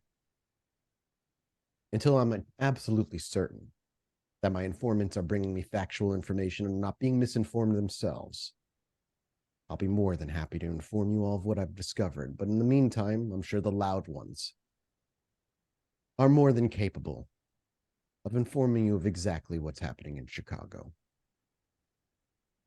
All right. And it's very nonchalant when she says that, like, all right. And he looks to the rest of the coterie. And sure, she understands just the dangers the city carries. Emmy, you're in the thick of it now. Welcome. She smiles like she's excited about him. He looks back to Alan and gives him a nod, and Alan claps the notebook shut, slides his glasses up his eyes and kind of into his hair, and he gives you all like a curt nod and seems to just leave wordlessly. Alan makes his way out past you and climbs the ladder. He looks to all of you and simply says, "If that is all, you are dismissed." Mr. Jackson, before we go, I'd really like a list of names, if you have them, list of locations of prominent Lasombra in the city. I want to figure out this Unified 12, even if they're close to some of us, and figure out how to strike a clean slate. He's nodding along as you say that. I'll send Alan with a list of those that I know, listed in order of influence within the city. Much appreciated. This 12 is news to me as well, and I'll have those I can look into it further safely. If any of those have overlap that have personal dealings with Rose, those are our targets. I lay a question at your feet, then. Not just you, Mr. Hopkins, but the loud ones as a whole. The easiest and cleanest answer would be to remove them from the board permanently, head from shoulders into dust. But is there a chance we could speak with them and turn the tide and bring them to our side? Or do you believe they are completely lost to the whims of the Methuselah? They are not completely lost. He doesn't look to Ava, and he looks to Dakota and Ollie for an answer. He utterly just doesn't even acknowledge that you said anything. I look to Dakota and I say, you remember what Rudy said? Remember that he constantly is hearing her voice? constantly, and it's pulling, and there's not much fighting, and that he's already made his decision. And regardless of what he wants, he's already on his side. And if someone like Rudy, who's always looked out for my benefit, has been pulled to that side, I don't know if there's much saving them. But benefit of the doubt, we can dig. I like to believe that everyone has a second and third chance in them, even if it costs me at my own. I looked at Emmy. For instance, if I didn't believe, I wouldn't have stuck my neck out on a line. But even Emmy saw a problem before her and helped me move that problem out of the picture. Emmy is a true blue blood. She does the Ventrue proud when she can contain her own childish impulses. I will talk to my family, and we can negotiate with them in regards, and I still value Ava's opinion, but I know that she has a bleeding heart for particularly Lasombra, and I can't help but wonder if that's some influence. I'm glad to hear that from your lips, Mr. Hopkins. It does me good to know that there is that suspicion lingering to keep you clear-headed when dealing with Miss Heloise. I'm more about the clean solution, which is to locate them and get rid of them. But he nods at that and he goes, and that is the most logical decision thus far, Miss Dakota Rain. But Ollie tends to have a bleeding heart and is more charismatic than I am, so maybe we can figure out a way to make it work, but my suggestion is to clear the rat's nest entirely. If there is Sounds any question, like a lot of fun. Emmy says, looking at Dakota. And since Emmy has already helped us push down the first domino, it seems like maybe we're set up for success. Emmy will be an extremely valuable asset to you.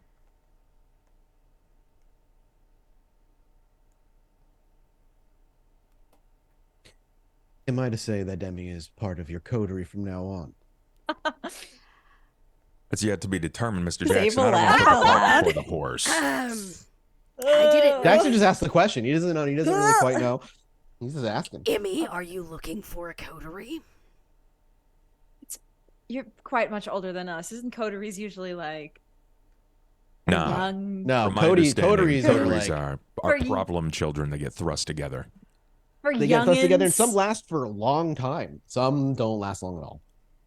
I never considered myself a loud one, but Just, the little Ballard thing. To her, well, it was quiet, bro. to her credit, it wasn't her directly. But paper trails can be followed, and while it took us a couple of years, everything led back to Emmy. But I was already far, far away.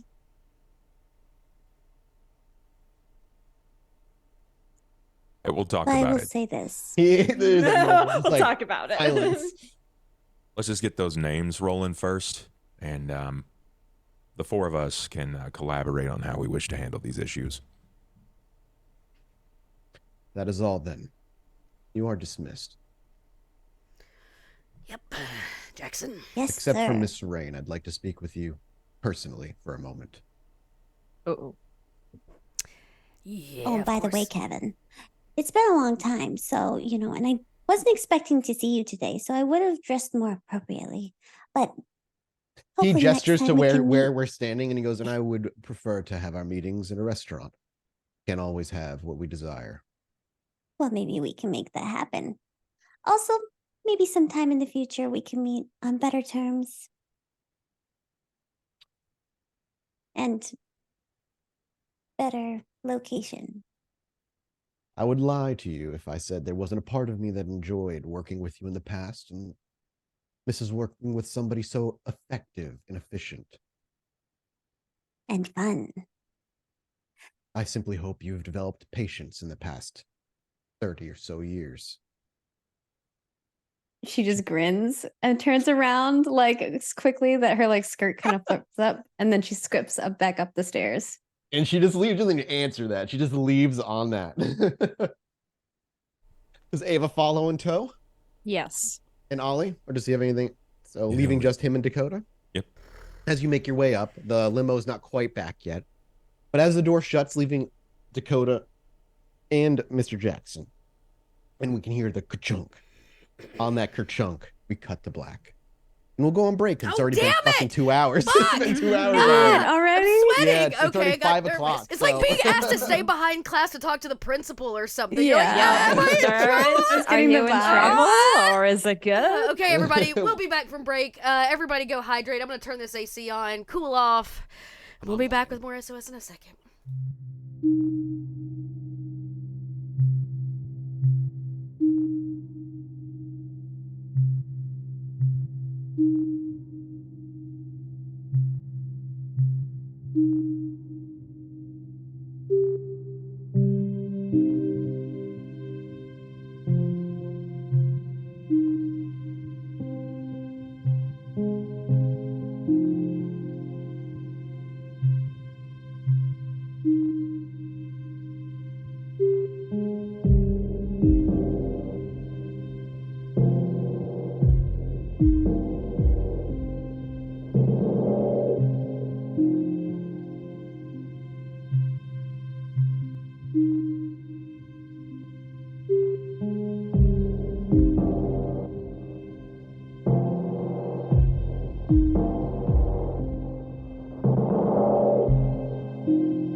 Welcome back. Welcome back from break, everybody.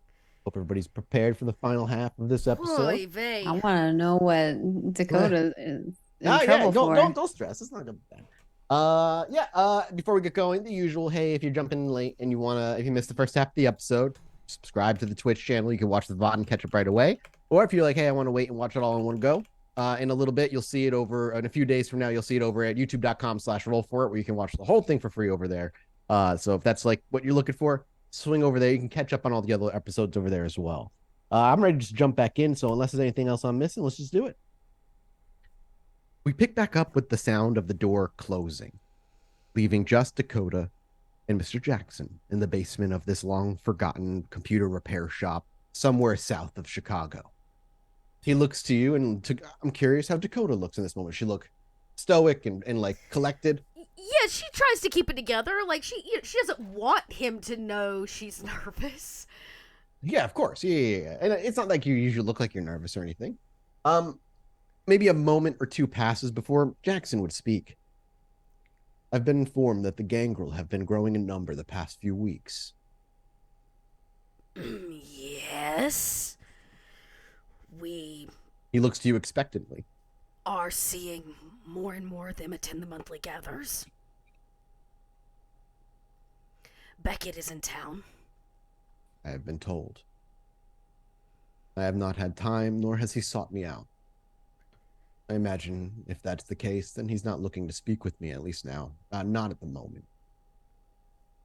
My care for Beckett, while he is an interesting figure, is not why I'm here to speak with you. Are you the reason that the gangrel are coming back to the city in bigger numbers? You said it is your gather that you've called. Does that mean you are in charge of the pack? By all, I guess, definition, that's true.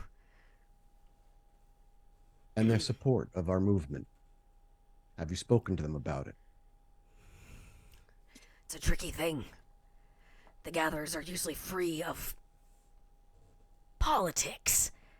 It's more about clan camaraderie in certain ways, but...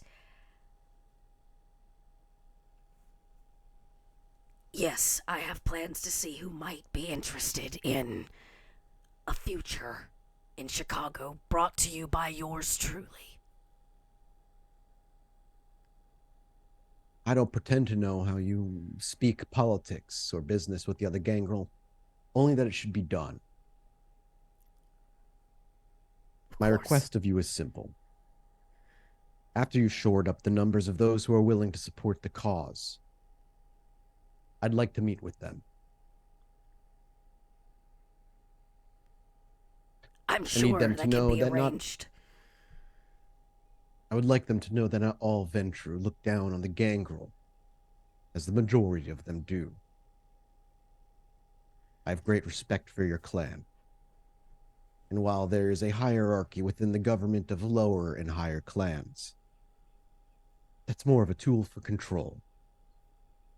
In reality, the gangrel, having been ejected from Chicago, has done the city more harm than good. If you can assure me their allegiance, or perhaps that is the wrong term to use with your clan, regardless of it, if you can guarantee me their trust, I would like to be brought in front of those who are willing and meet with them face to face. If what you say is true, and she is moving and preparing for whatever this end goal of hers may be, and the sooner we handle this, the better. What I can assure you is I will fight to maintain status as alpha of the group. I have faith that you'll maintain that. And use that to get you a platform to speak your piece. In return, what is it the gangrel would want? I can't say what they want. What does a kindred want, who's not only been told they have no place, but they have no place together? It's the opposite of the Nosferatu problem. You keep them in isolation, an individual. They're easier to squash, not control. I don't wish to control the gangrel. Those who have tried have failed. I think you need to be willing to listen. He nods. If they want to come and go from the city, the fact they return to your city at all is a sign of loyalty. To you. No. Do I what? No, to you. Loyalty to you. No. It shows a sign of loyalty to the city. The only loyalty we have to the clan is the Gather. It's why it matters if we are to have the gangrel on our side at all. Do you believe they'd want a seat on the council again? I would like to see us sit on the council. Some would like to know that their voice matters. But you have to understand, regardless of what political side a gangrel takes, the Gatherer is open to all of them. Anarch, Sabbat, independent, basic, whatever and however they identify. The fact of the matter is, the gangrel work as individuals with a pack mentality. It's a strange place to be in. Understand that barring a few things, should everything go according to plan, I'd be happy to offer the gangrel whatever it is they ask. And a seat at the council feels the smallest thing we could do. Bella's removal of them was a personal gesture, a power play that caused more problems than solved. She seems to do that a lot. She is young, naive, and opportunistic. She took the seat of prince when it was available to her, in no small part due to your coteries' actions. But it seems the spotlight was too hot, and her failure was rapid, decline, jarring. I didn't lie when I said the council is currently making most of the decisions. Bella doesn't even come to the meetings very often any longer, holed up in her tower. So how long can she hang on to a seat that she doesn't actually sit on? So long as there are those who would protect her and kill for her. And do we Just know because who she is those an are? ineffective... Some. But just because she's an ineffective prince doesn't mean she's not prince. Plenty of cities have lived decades on ineffective princes. Yes, but to New what England, end? Until the shadow rises? What if we take until her their out inevitable, now? until their inevitable fall. Are you familiar with what happened in New England? Probably not. Ineffective princes. The city of Boston no longer stands on its own. My understanding is that the cities in New England, the surrounding areas of Boston, Connecticut, well, Massachusetts, Connecticut, and I believe New Hampshire, have brought their cities together under one Camarilla law. And you want to... The reason is because their ineffective princes lasted in power too long, until someone came and consolidated. My point being, Bella no longer... so long as Bella has those willing to protect and kill for her, she'll remain safe. But the longer she sits in the princedom's seat, the quicker Chicago falls into the gutter.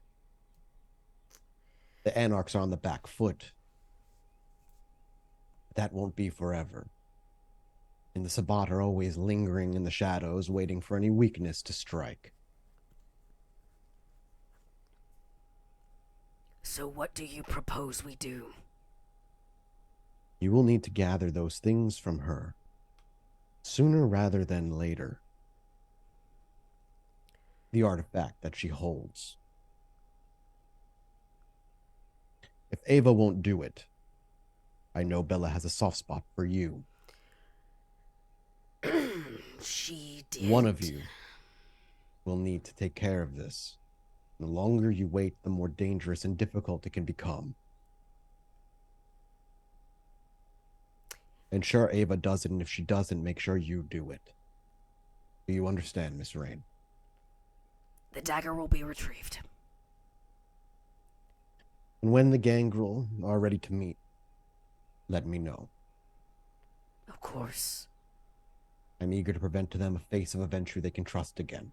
Are you willing to meet on their terms? He nods without hesitation. I understand how your clan operate to at least a basic degree. I'll propose a meeting and see what they say. The gathering is happening this week. And what do you think they'll say? I think they will laugh at me. As most everybody always does when a gangrel talks politics. But I have a feeling that many of them are really tired. And somebody providing an opportunity might be a nice change. And the lupine. I've heard not hide nor hair from them in the past few weeks. Have you? I seem to be plagued by the lupine. It seems that every sidewalk I walk down has one on it.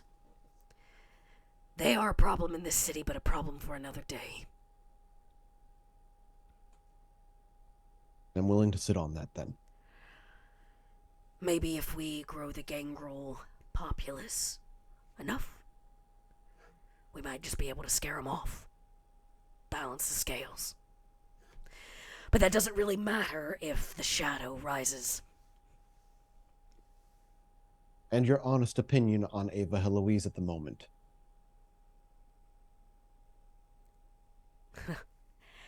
Ava Heloise. is bound by love, which means in the end, she will sacrifice herself for that love. So it doesn't Can you matter. trust her? Of course I can. Until she can't be trusted.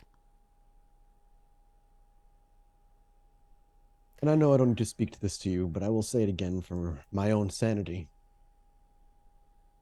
Do not be fooled by Emmy's childish antics. It is an act. Of course it is. Again, when you say of course it is, he nods. You've assuaged my fears for now, Miss Rain. And I see promise in the gangrel that I haven't seen in years. Don't tell them that. It'll kind of piss them off. I laugh a little bit. You actually see the smallest wrinkle of a smirk on his face. But really, Jackson, it is appreciated. And we'll deal with Ava. He nods. Miss Rain. For Emmy, I have my doubts. But Good. so far, so good. And just like Ava Heloise, we will trust Emmy until she cannot be trusted. If that is all, Miss Rain, then I depart letting you know that my respect for you has yet to be misplaced. I appreciate your work. Same, Jackson. You are dismissed. Before I go, I am quite frank with you. The Gather has given me an opportunity to learn more about my clan and my abilities, and most recently I have developed wings. I guess you could say a new form. It gives a really good bird's eye view of the city. You're not being terribly subtle about this, I imagine? I mean, I'm saying these words kind of outright. He can take from them what he wants. I guess what I'm saying is, I know that Chinatown is off limits. On foot.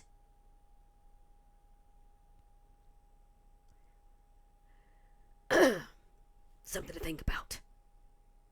He nods, and you're not entirely sure if he understood what you were saying, though there's clearly an inkling of, we'll say, understanding. Do I get that he doesn't know that Gangrel can shift, or do I get the idea that he just didn't pick up on what I was putting down? He might not have just picked up fully on what you're putting down. I mean, Gangrel can shift, but like it requires, the Gangrel to be of a little bit older and a little bit more experienced before picking that skill up. I see. Okay. Well, I'm not here to like show him. I feel like that's that's a bit much. I mean, it's not a ta-da moment. But you've insinuated that you have safe eyes on Chinatown. If you want to leave it at that, you can easily just leave it on that. Well, I was hoping the bird's eye view would give him. Yeah, it definitely insinuated some things, and he definitely seems like it. Again, he doesn't look confused or anything.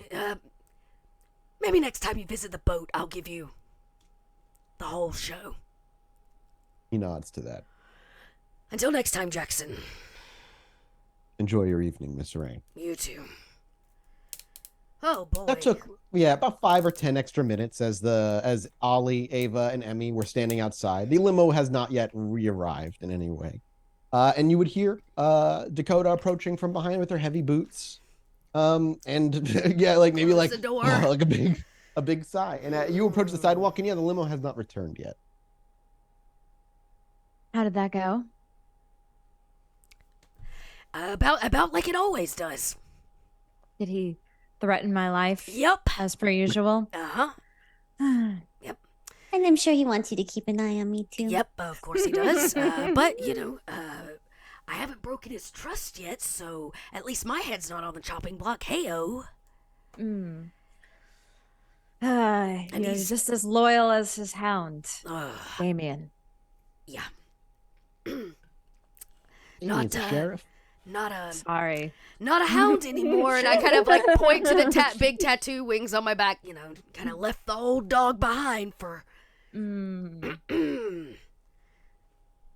Do I know what Dakota is? No, you have no idea what Dakota is saying. Okay. She's speaking in not so subtle code. You're like, no idea what she's saying. Emmy will kind of like look behind you and like There's a little a cockeyed. giant fresh tattoo of like wings down Dakota's back, which you probably only see through like the tank top, like right the spaces on her back where the tank top's not covering. But she has like huge wing tats down her back.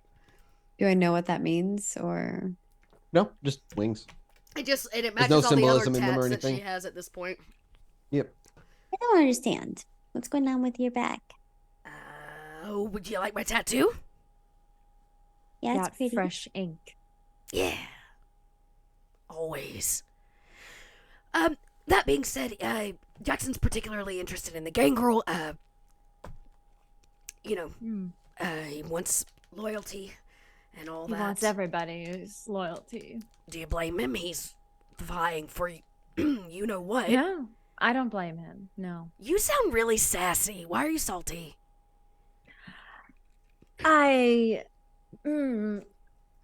Well, maybe wanna we wait should all till talk we're in the limo? about something. Yeah, you know what? Let's wait till we're in the limo. I have something I need I have to a lot say. of questions, but this is not the place for those. Yes. You're muted, bub. Yeah, I was thinking that maybe you go off in the limo with Grant. Oh, right. It's date night. Oh, right. I saw you guys sharing your champagne. It was so romantic. Gross. Gross.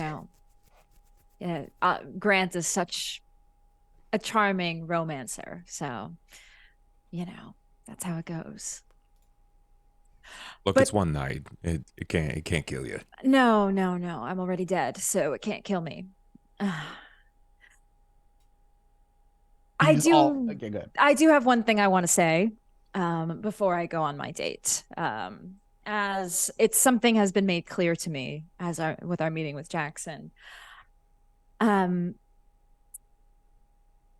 aware that there were some arrangements made with Emmy to deal with our little initial problem, and that's fine. You know what? I was given instructions maybe not to do that, but that's fine.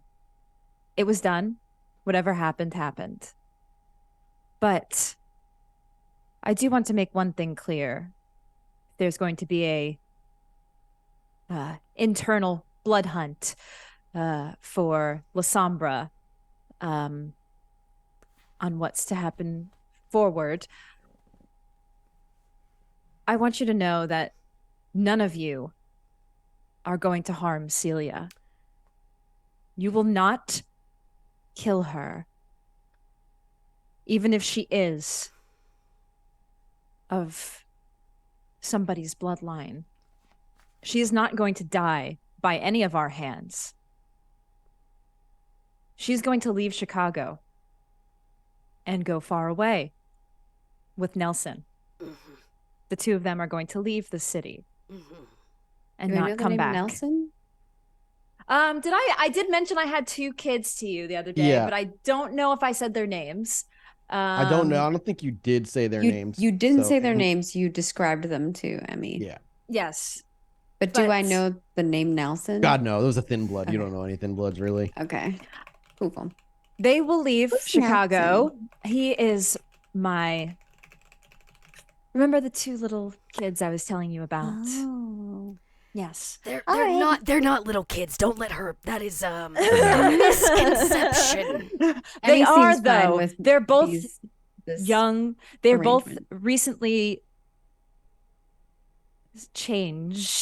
embraced, and they're young, and they're in danger, and neither of them are going to stay in the city any longer. I want them to have a future, but it won't be here. Did you tell her that you wanted her to have a future before or after you used a discipline to try to scare her straight?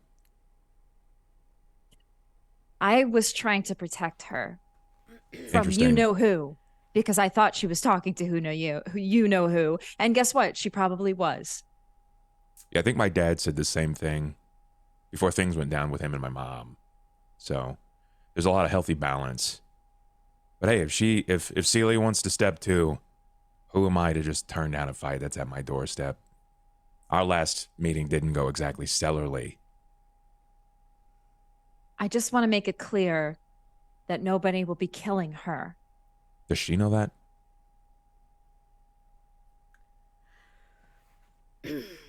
Because that might be your calling card that you have to pull. So you can baby her all day long. But what do you do when she stabs you in the back? You hit her with the old Ava oopsie whoopsies. Little Lasombra made me do it. Because she ain't a good kid. Nelson, on the other hand, is a good kid. He does have something going on for him, even if he fucking steals my cheesecake. At least he's I might know a working. place that they can go. Is it not in the city? Nope. Gary. Is it Gary, Indiana? Emmy smiles. I would prefer it's even farther than there. Because you never know how far her influence reaches. Clearly, it made its way to Madison. So, but that's beside the point. In conversation. Oh, sorry. Go ahead. I'm making it clear one more time. Nobody is killing her. Period. That's And all. Ollie's just like, telling yourself that.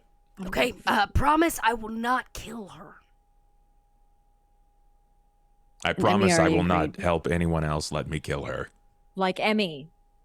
I will. Oh, I mean, you can try will if you'd not like, but I think kill she's got her. herself covered. Emmy, I already said. Fine. you promise. Promise I won't kill her. Okay. That's all. That awkwardly hangs for a while. And time passes. And it continues to pass. And it becomes apparent. I won't kill her. Yeah, that's the thing. And it soon becomes readily apparent. Limo is not returned. And not returning. Uh-oh. 5 minutes pass. Uh-oh. 10 minutes pass. I think your date might have run away. Oh, maybe he got cold feet. Did Grant stand you up? What a dickwad. No, he did not.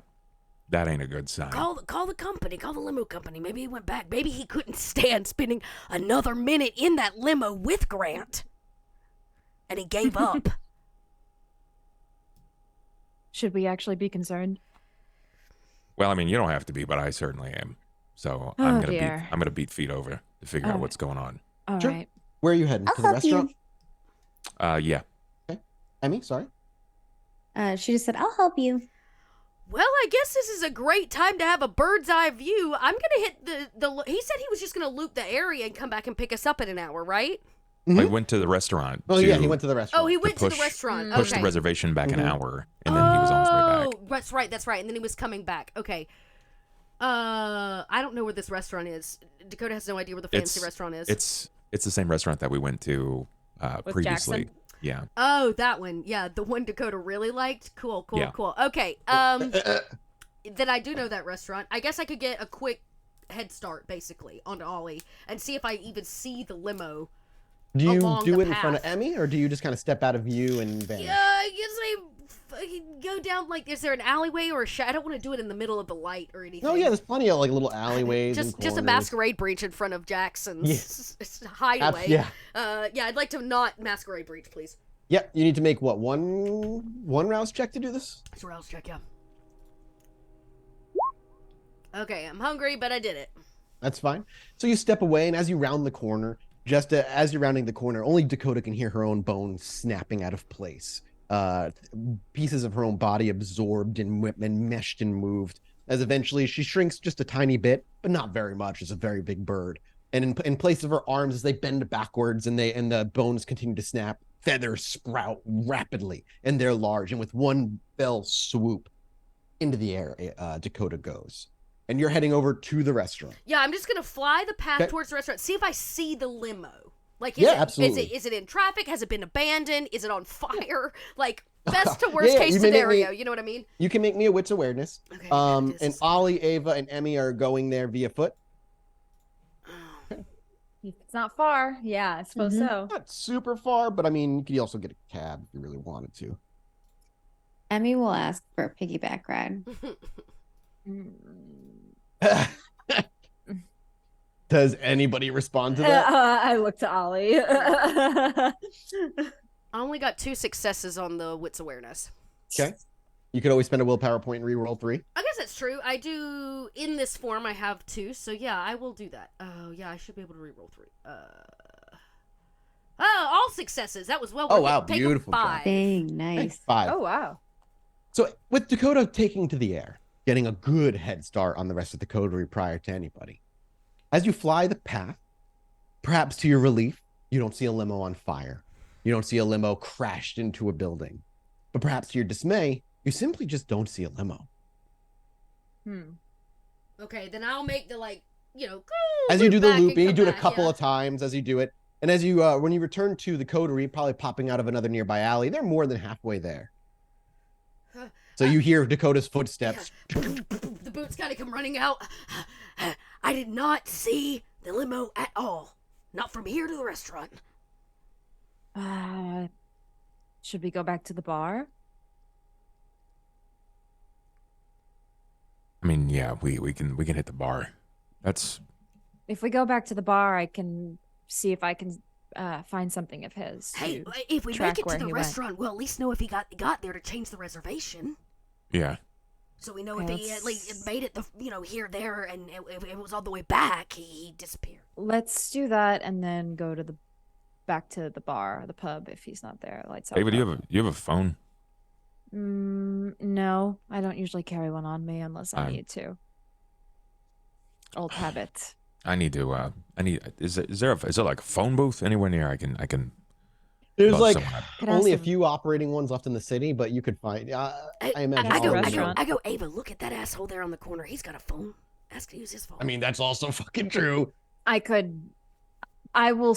If Ollie, do you need it now? If we can eradicate an issue by calling the limo service to see if he's even checked back in. I will entrance a nice fella on the street and see if I can borrow his phone. Do you just use awe like your usual social roles? I will use awe if I don't have to. If I can convince him Awe's free. without, free, without isn't it? using a rouse. Yeah, but like if I don't know if I need to entrance him, but Well, make your. I mean, you use awe and you make your. yes. You use a charisma, manipulation, persuasion plus presence. plus your Versus presence score. Where's your presence? And if you have, I know. said Then you we had- have Emmy if she needs. and you it, she had can just 2 fucking dots in compel them. stunning, which qualify as Yes. 1 extra Mhm. dice for your.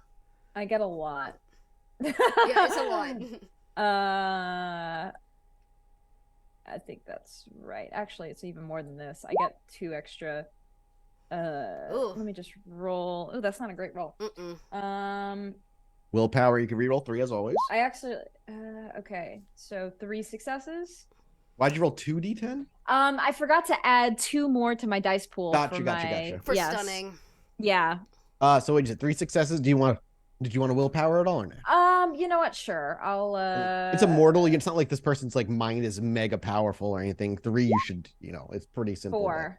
Okay. With 4, it's a little flirting and a little like, oh, I'm so lost. I imagine. Let me borrow your phone. Whatever it is, Ava says. It takes seconds before you watch this guy eagerly reach into his pocket and slap like an old school razor into your hand. God, I hand the phone to Ollie. I call her. What? I thought that was for you. It's for my friend. As you like walk back to wait, I thought you were alone. I'm with the group. The Anyways. group is alone. We're alone.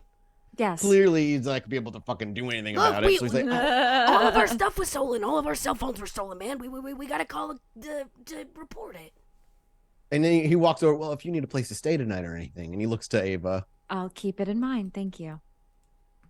Ollie, you got the phone. You flip it open. Quickly punch in the number of the restaurant. I'm gonna try the limo service first. Sure.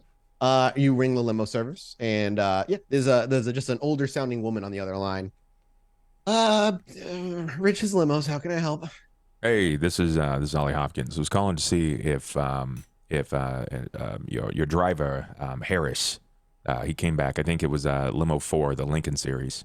That sounds familiar. One moment. Let me check my systems. And you hear some clacking of fingernails on a keyboard. Yep. Harris returned. Looks about within the hour. He checked in the vehicle about 15 minutes ago. Actually, is there anything left in the limo? Do you need to make sure that was there a phone left? We can easily get that sorted. Yeah. Did he report in? Was there any kind of issues? Did the event end early? And you hear more clacking. No notes on the service. Did put in a complaint about one of those in the limousine being a bit rowdy and obnoxious, but nothing more. Is Harris still in office by chance? One moment. Can I put you on hold? Yes, please. And you boop, dude. You hear music and like going around for a bit. About 3 or 4 minutes pass before you hear that. Yeah, Harris is still here. Yeah, I formally hired him for the position. I would like to speak with him personally to see if he may have discovered something in the rear of the limo. Yeah, one moment. And again, puts you on hold, and another few minutes pass of just some waiting music before you hear the phone being picked up again. Yeah, this is Harris. Who is this? Hey, Harris, this is Ollie. I caught you about an hour and a half ago. Oh, yeah, Mr. Hopkins. I hope your service was acceptable this evening, and I hope you enjoyed your ride with us. I was hoping to say the same, but you never returned. There's a beat of silence. The job was complete. You were supposed to come back and pick us up. Again, you hear a couple beats of silence.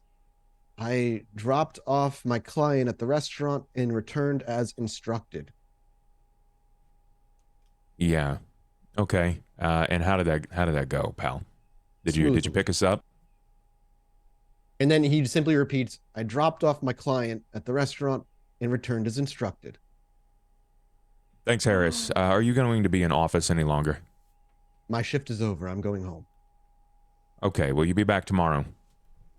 He looks at you, hear him like shuffling some papers. No, I have tomorrow off. I actually have the next 2 days off. Understood. Appreciate it, Harris. I'll be in contact. I hope you enjoyed your service here at Rich's Limo, and I hope I get to service you again, Mr. Hopkins. Have a good night. Hang it up. Yep, you clack the phone shut. You like toss it back at the guy? Yeah. Yeah, as you do so, he doesn't notice it. It hits him in the fucking arm, and it clatters down as he's too busy like talking to Ava. But it snaps him out of it. And he's like, are you guys good? We got it sorted. Thank you so much. Well, do you want me to write my number down? Fuck off. Fuck off. Go on. Have a good night. Bye. Thank you. Bye. Bye. Okay. Bye. My name is. Bye. Okay. And he's like awkwardly trying to like give his name to Ava as you're just over shouting him, and eventually he does walk off far enough away where you can't hear him. Harris says that he did the job. He dropped off the client. He came back and picked us up, and it was a wonderful, stellar evening. Everything was successful as is reported. And when I asked about that, he repeated verbatim. So I'm gonna go with my knee-jerk reaction and say that he got zacked. He got mind control. Okay, little. Okay, but he said he dropped Grant at the restaurant? Yeah, so I'm gonna go to the restaurant immediately. Well, Ava should go to the restaurant because you're due for a date, just in case he's just sitting there waiting on you. Yes. Let's go to the restaurant. If he's not there, go back to the bar, and I will try to find something and see if we can track him down. Do you know who Zach is? A problem. Not a character. Not Emmy, anymore. Emmy, give me a intelligence history check. Wait. Okay. History. I was about to say, Emmy's digging up all kinds of drama tonight. The Heloise twins, though. I mean, hang out Is with it called us. something else? Let me look. Maybe it's something else in this game now. What is it? History? History, but it might just be politics. Oh, it's academics. History. Academics. History correct. is a History. specialty. No, Academics. yeah. So Okay. it would be it would be intelligence politics roll. Oh, Sag.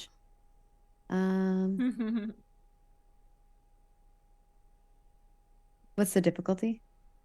It would be a 3. Ooh, I might not get this one. Nope, one success. The name does not ring a bell. You don't know any Zach. Okay. Who's Zach?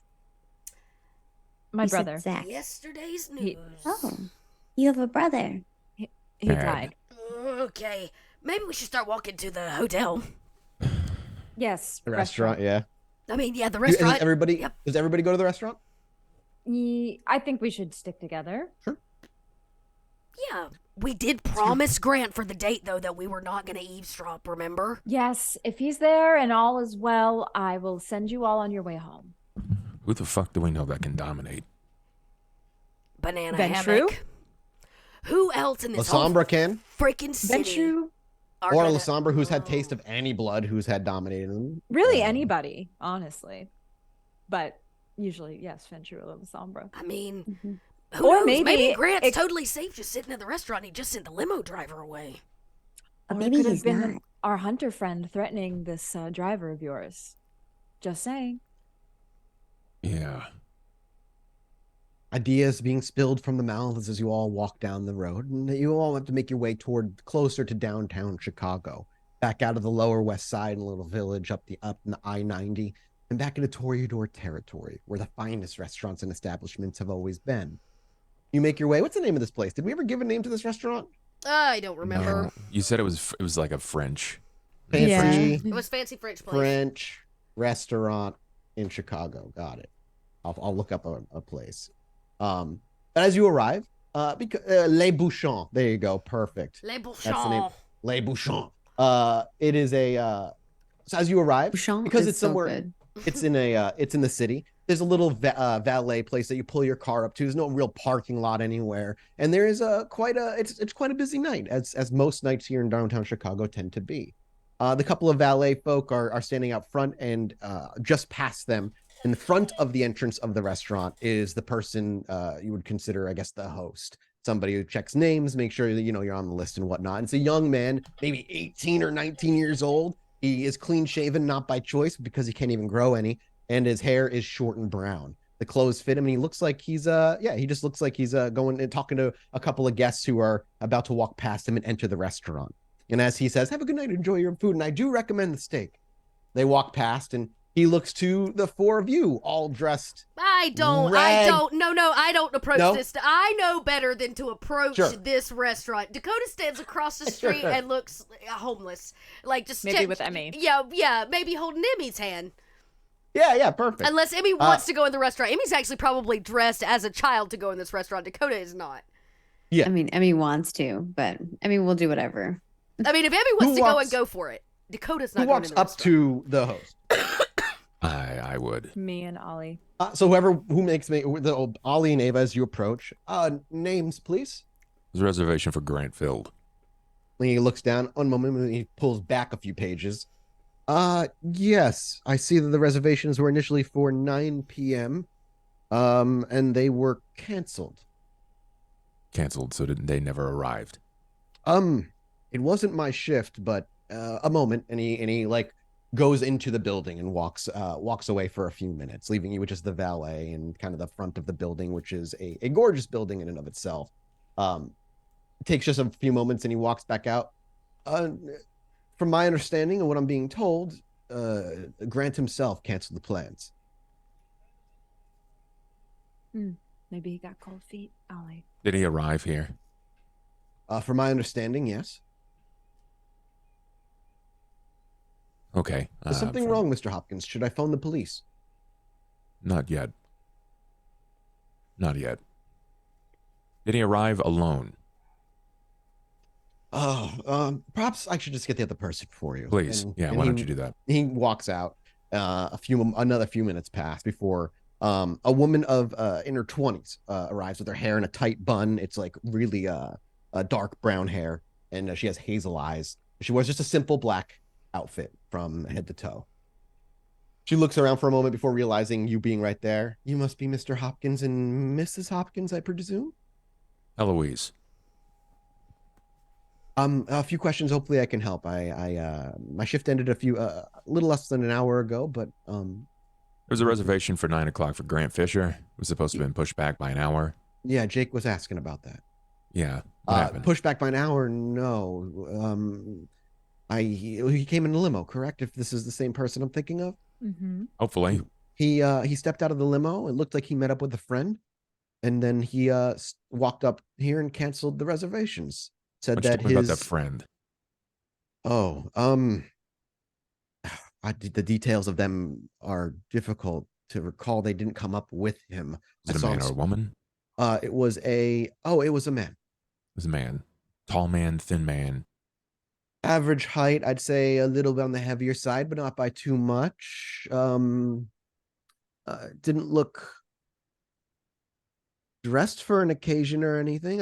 We have a dress code here. Yeah, correct. And he didn't seem to be that way. Did they have from your recollection, did they have a discussion, or what did this look like? Mind you, it was rather busy, but from Yeah. what I recall, he stepped out of the limo, and as he was walking, somebody walked to him. I imagined the individual he was going to meet here. I think they had a conversation. Again, I was distracted with work, and then it was just Grant alone who walked up and, Mr. Field, rather, walked up and canceled the reservation. How did he seem? Fine.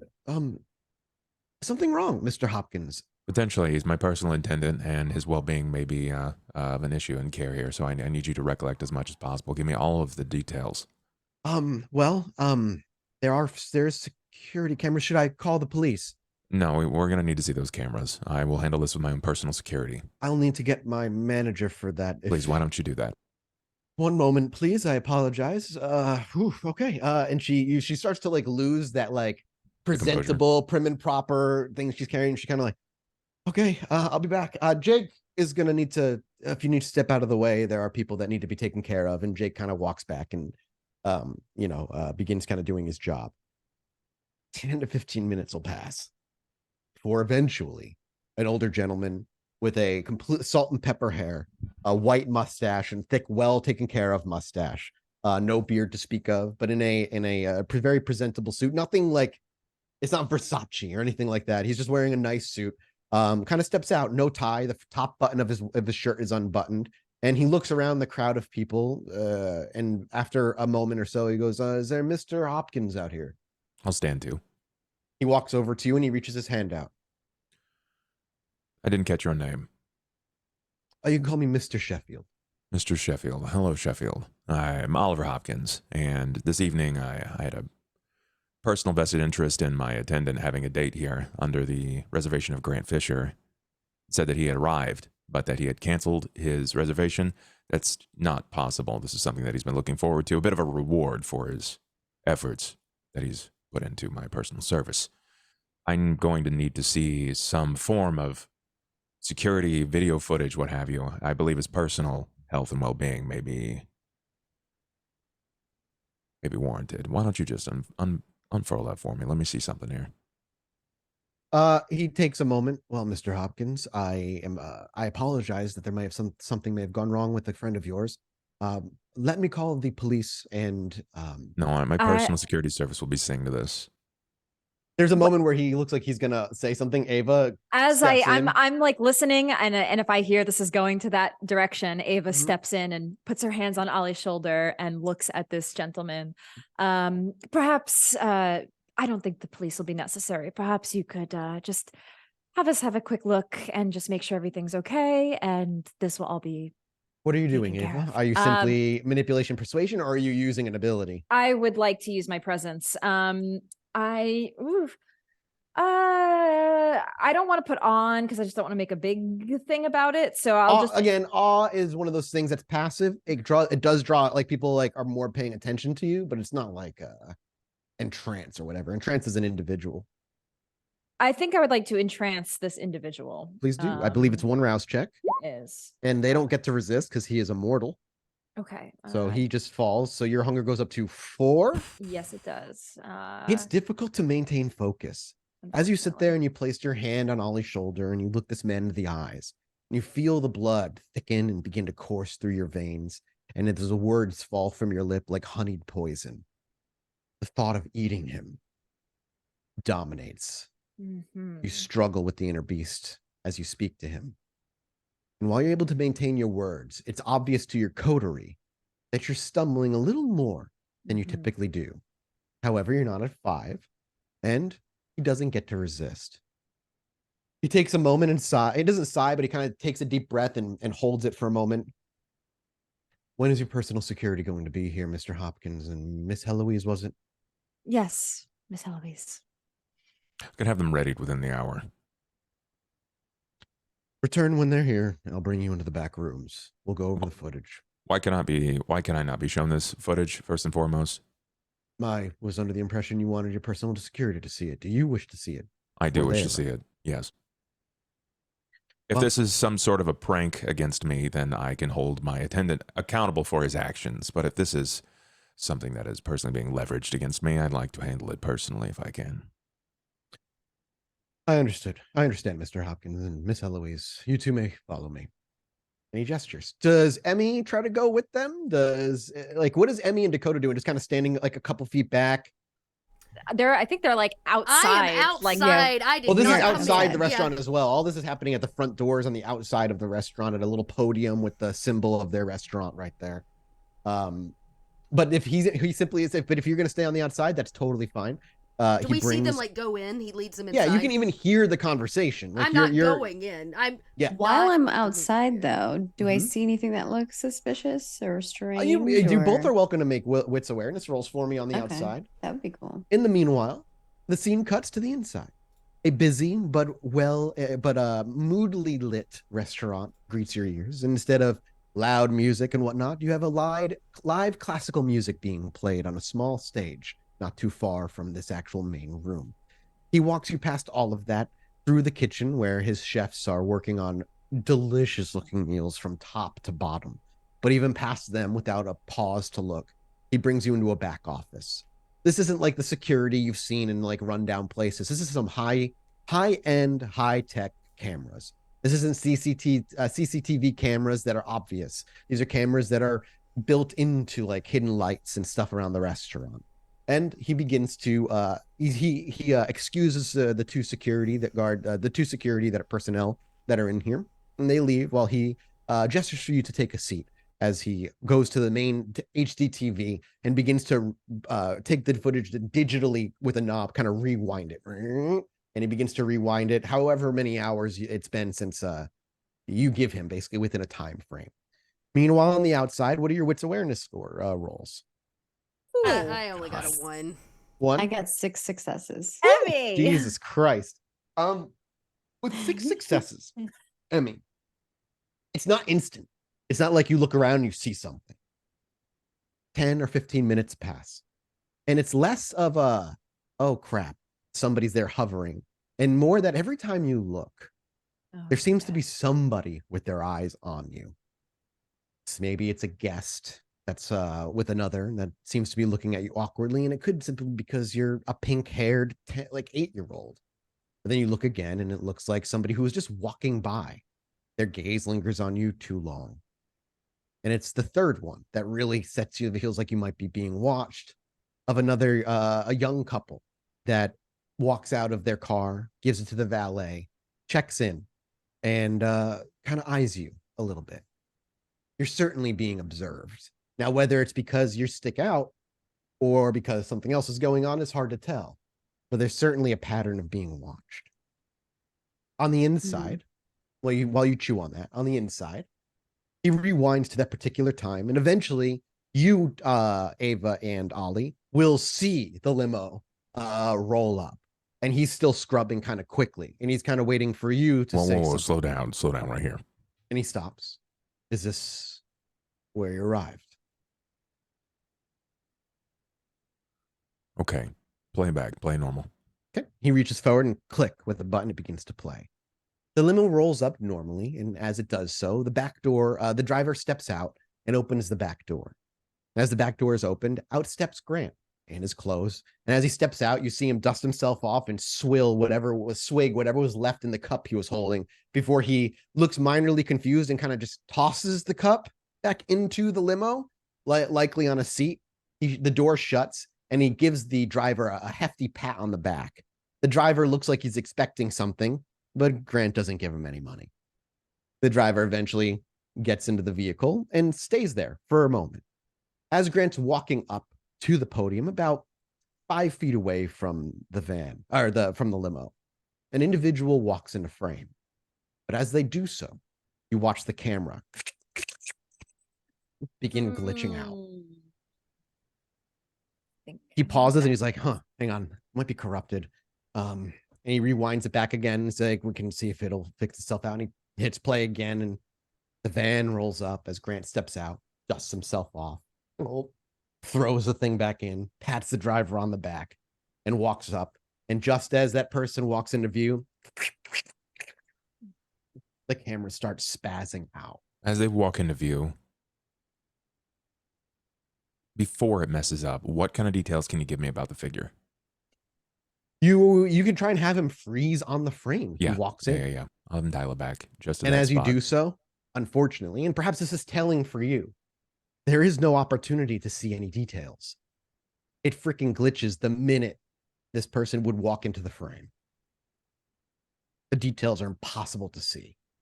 And the camera only clears up about 5 minutes later when you can see the back door of the limo shut and the limo drive off without Grant or another individual in sight,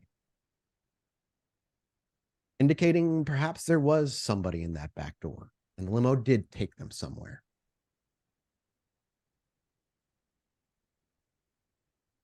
Thank you, Mr. Sheffield.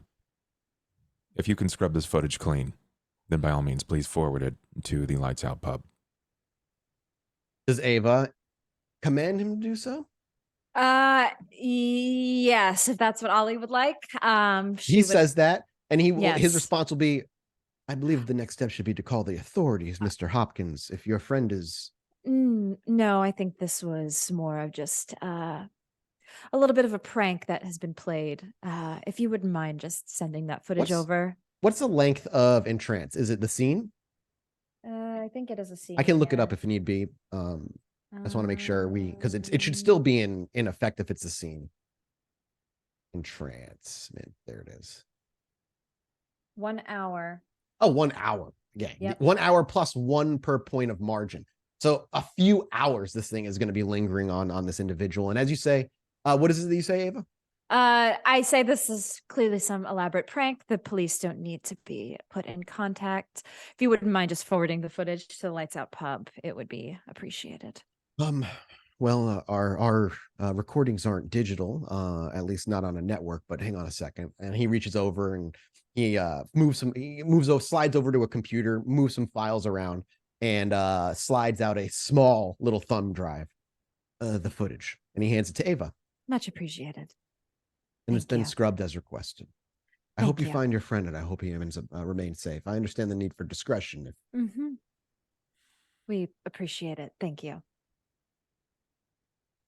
And do you just leave at that? Mathis, this is Toreador territory.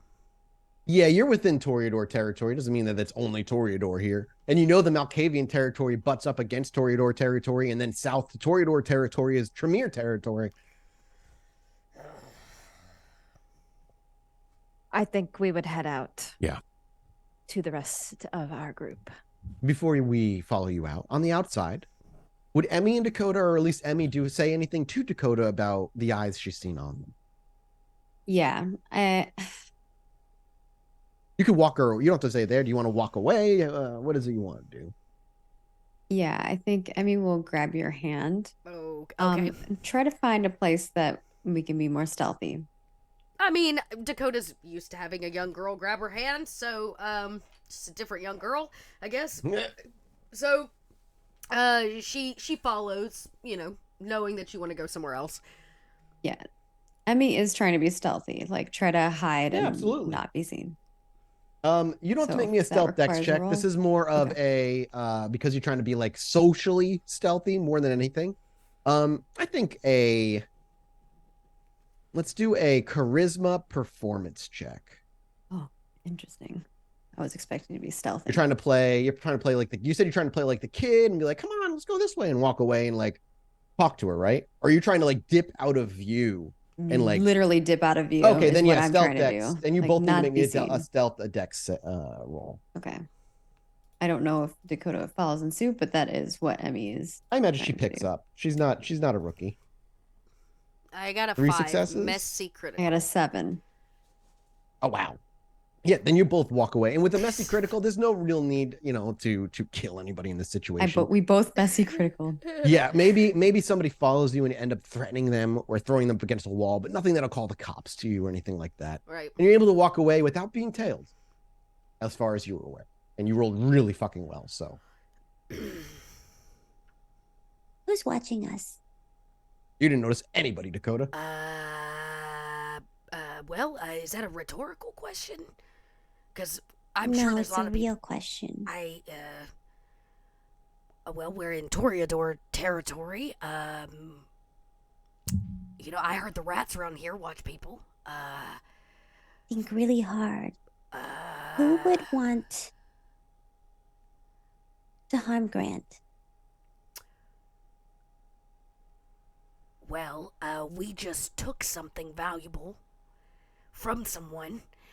Grant is particularly valuable to Oliver Hopkins, so, Yeah, I was meaning to talk to Ollie about that, but looks like someone already taught him that lesson. Yeah. So, my guess is a little tit for tat. We were supposed to keep something safe and kind of failed to do so. Why? Who's watching us? Probably whoever you made that agreement with. Well, I wouldn't say we made an agreement. Do you like nicknames, Emmy? Sometimes. Okay, we have a nickname for the right that we don't talk about. We call it the sandwich. It's like a code name. Tasty. Yeah, tasty sandwich, right? Precisely. It was the sandwich who wanted to keep that safe, and we failed to keep the sandwich's row safe. Well, you're probably in really big trouble. That's true, and we're technically standing on the street corner with you, who may or may not. Please don't tell me. Please don't tell me. What happened? So, yeah. There's a good probability Grant is collateral damage. Yeah. I think he was probably tasty too.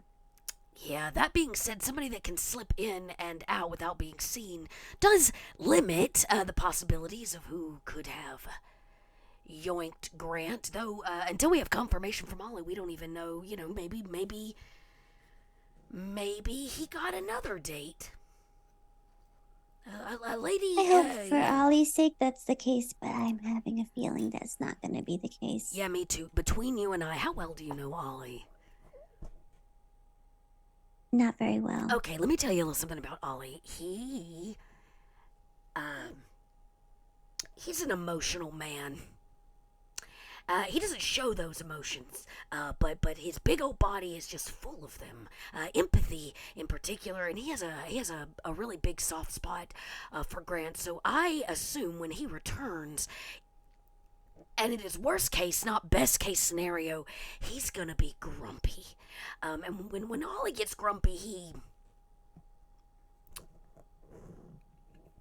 he does things, he says things, he gets grumpy. So just don't take it personally. I've been around a lot of grumpy people. Okay, just make. I mean, you know, it's tough for some people to see Ollie in his grumpiest form. I just want to prepare you. You eventually wind your way back, and as you make your way to the front, you can see Ollie and Ava already out the front door. Does and Ollie walking. look grumpy?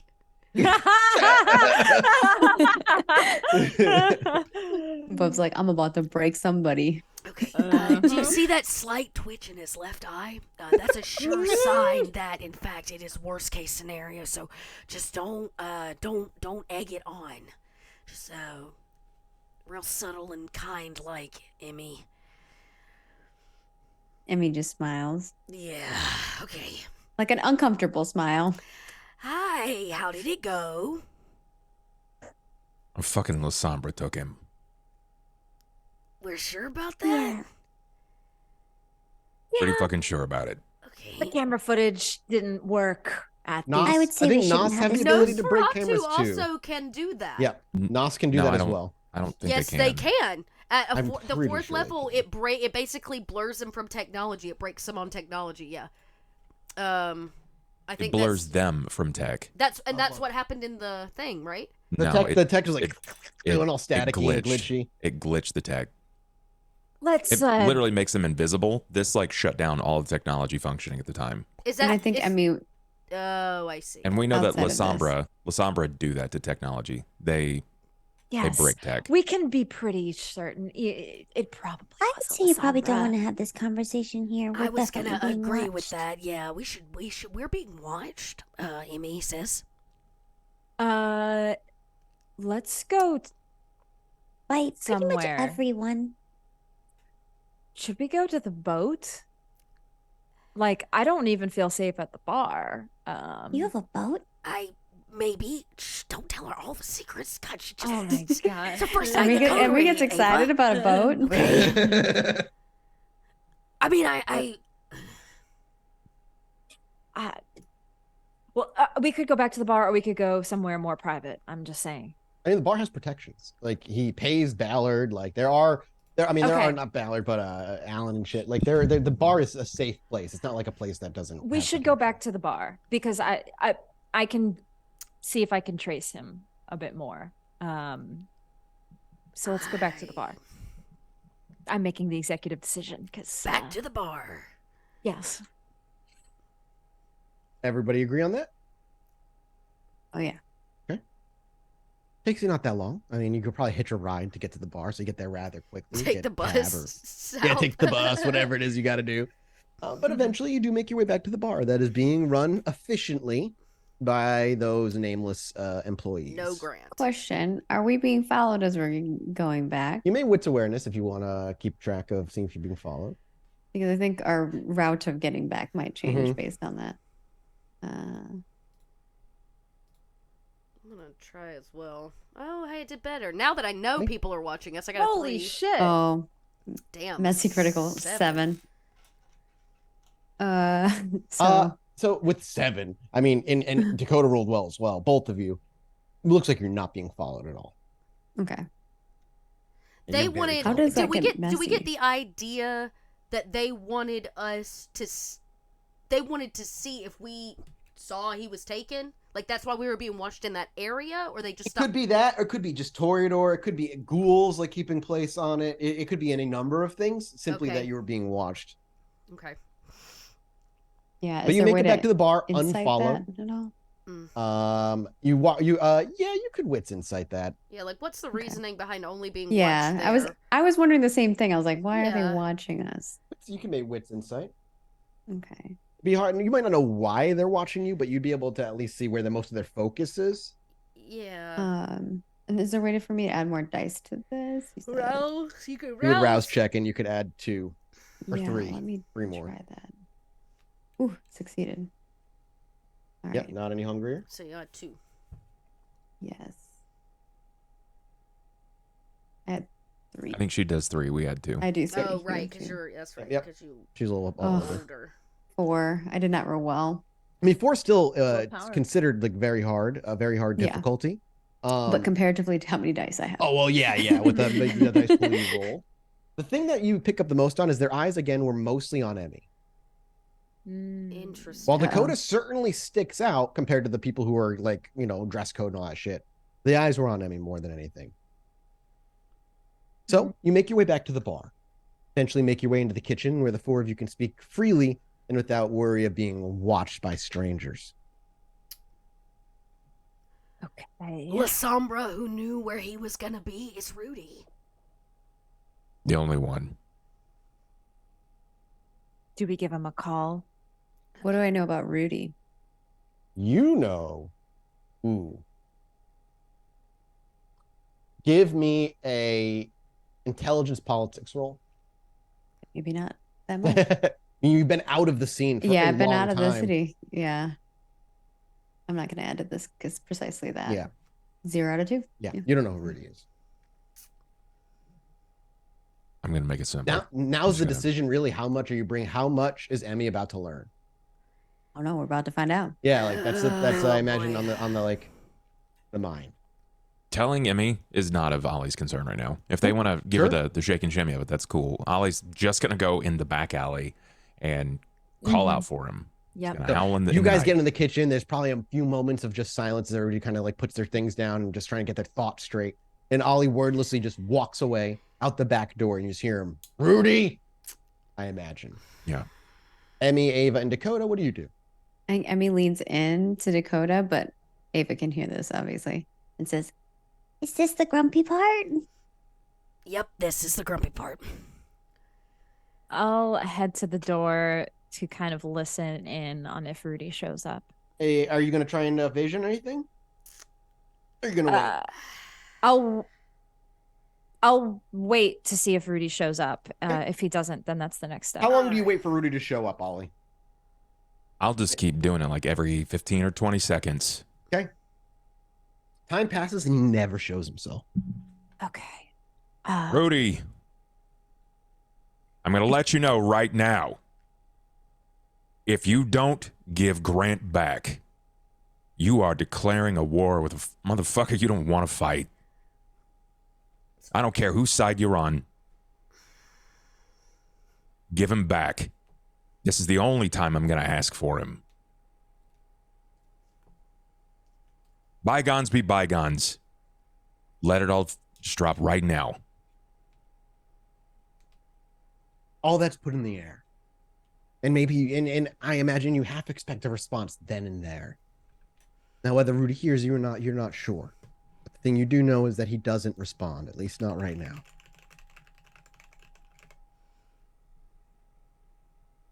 All right, it's time for the next step, Dakota. What is that? What do you want me to do? I go grab Grant's apron. Sure. That's a great, it's hanging up nearby. Got grease stains all over. It probably has been washed in a week.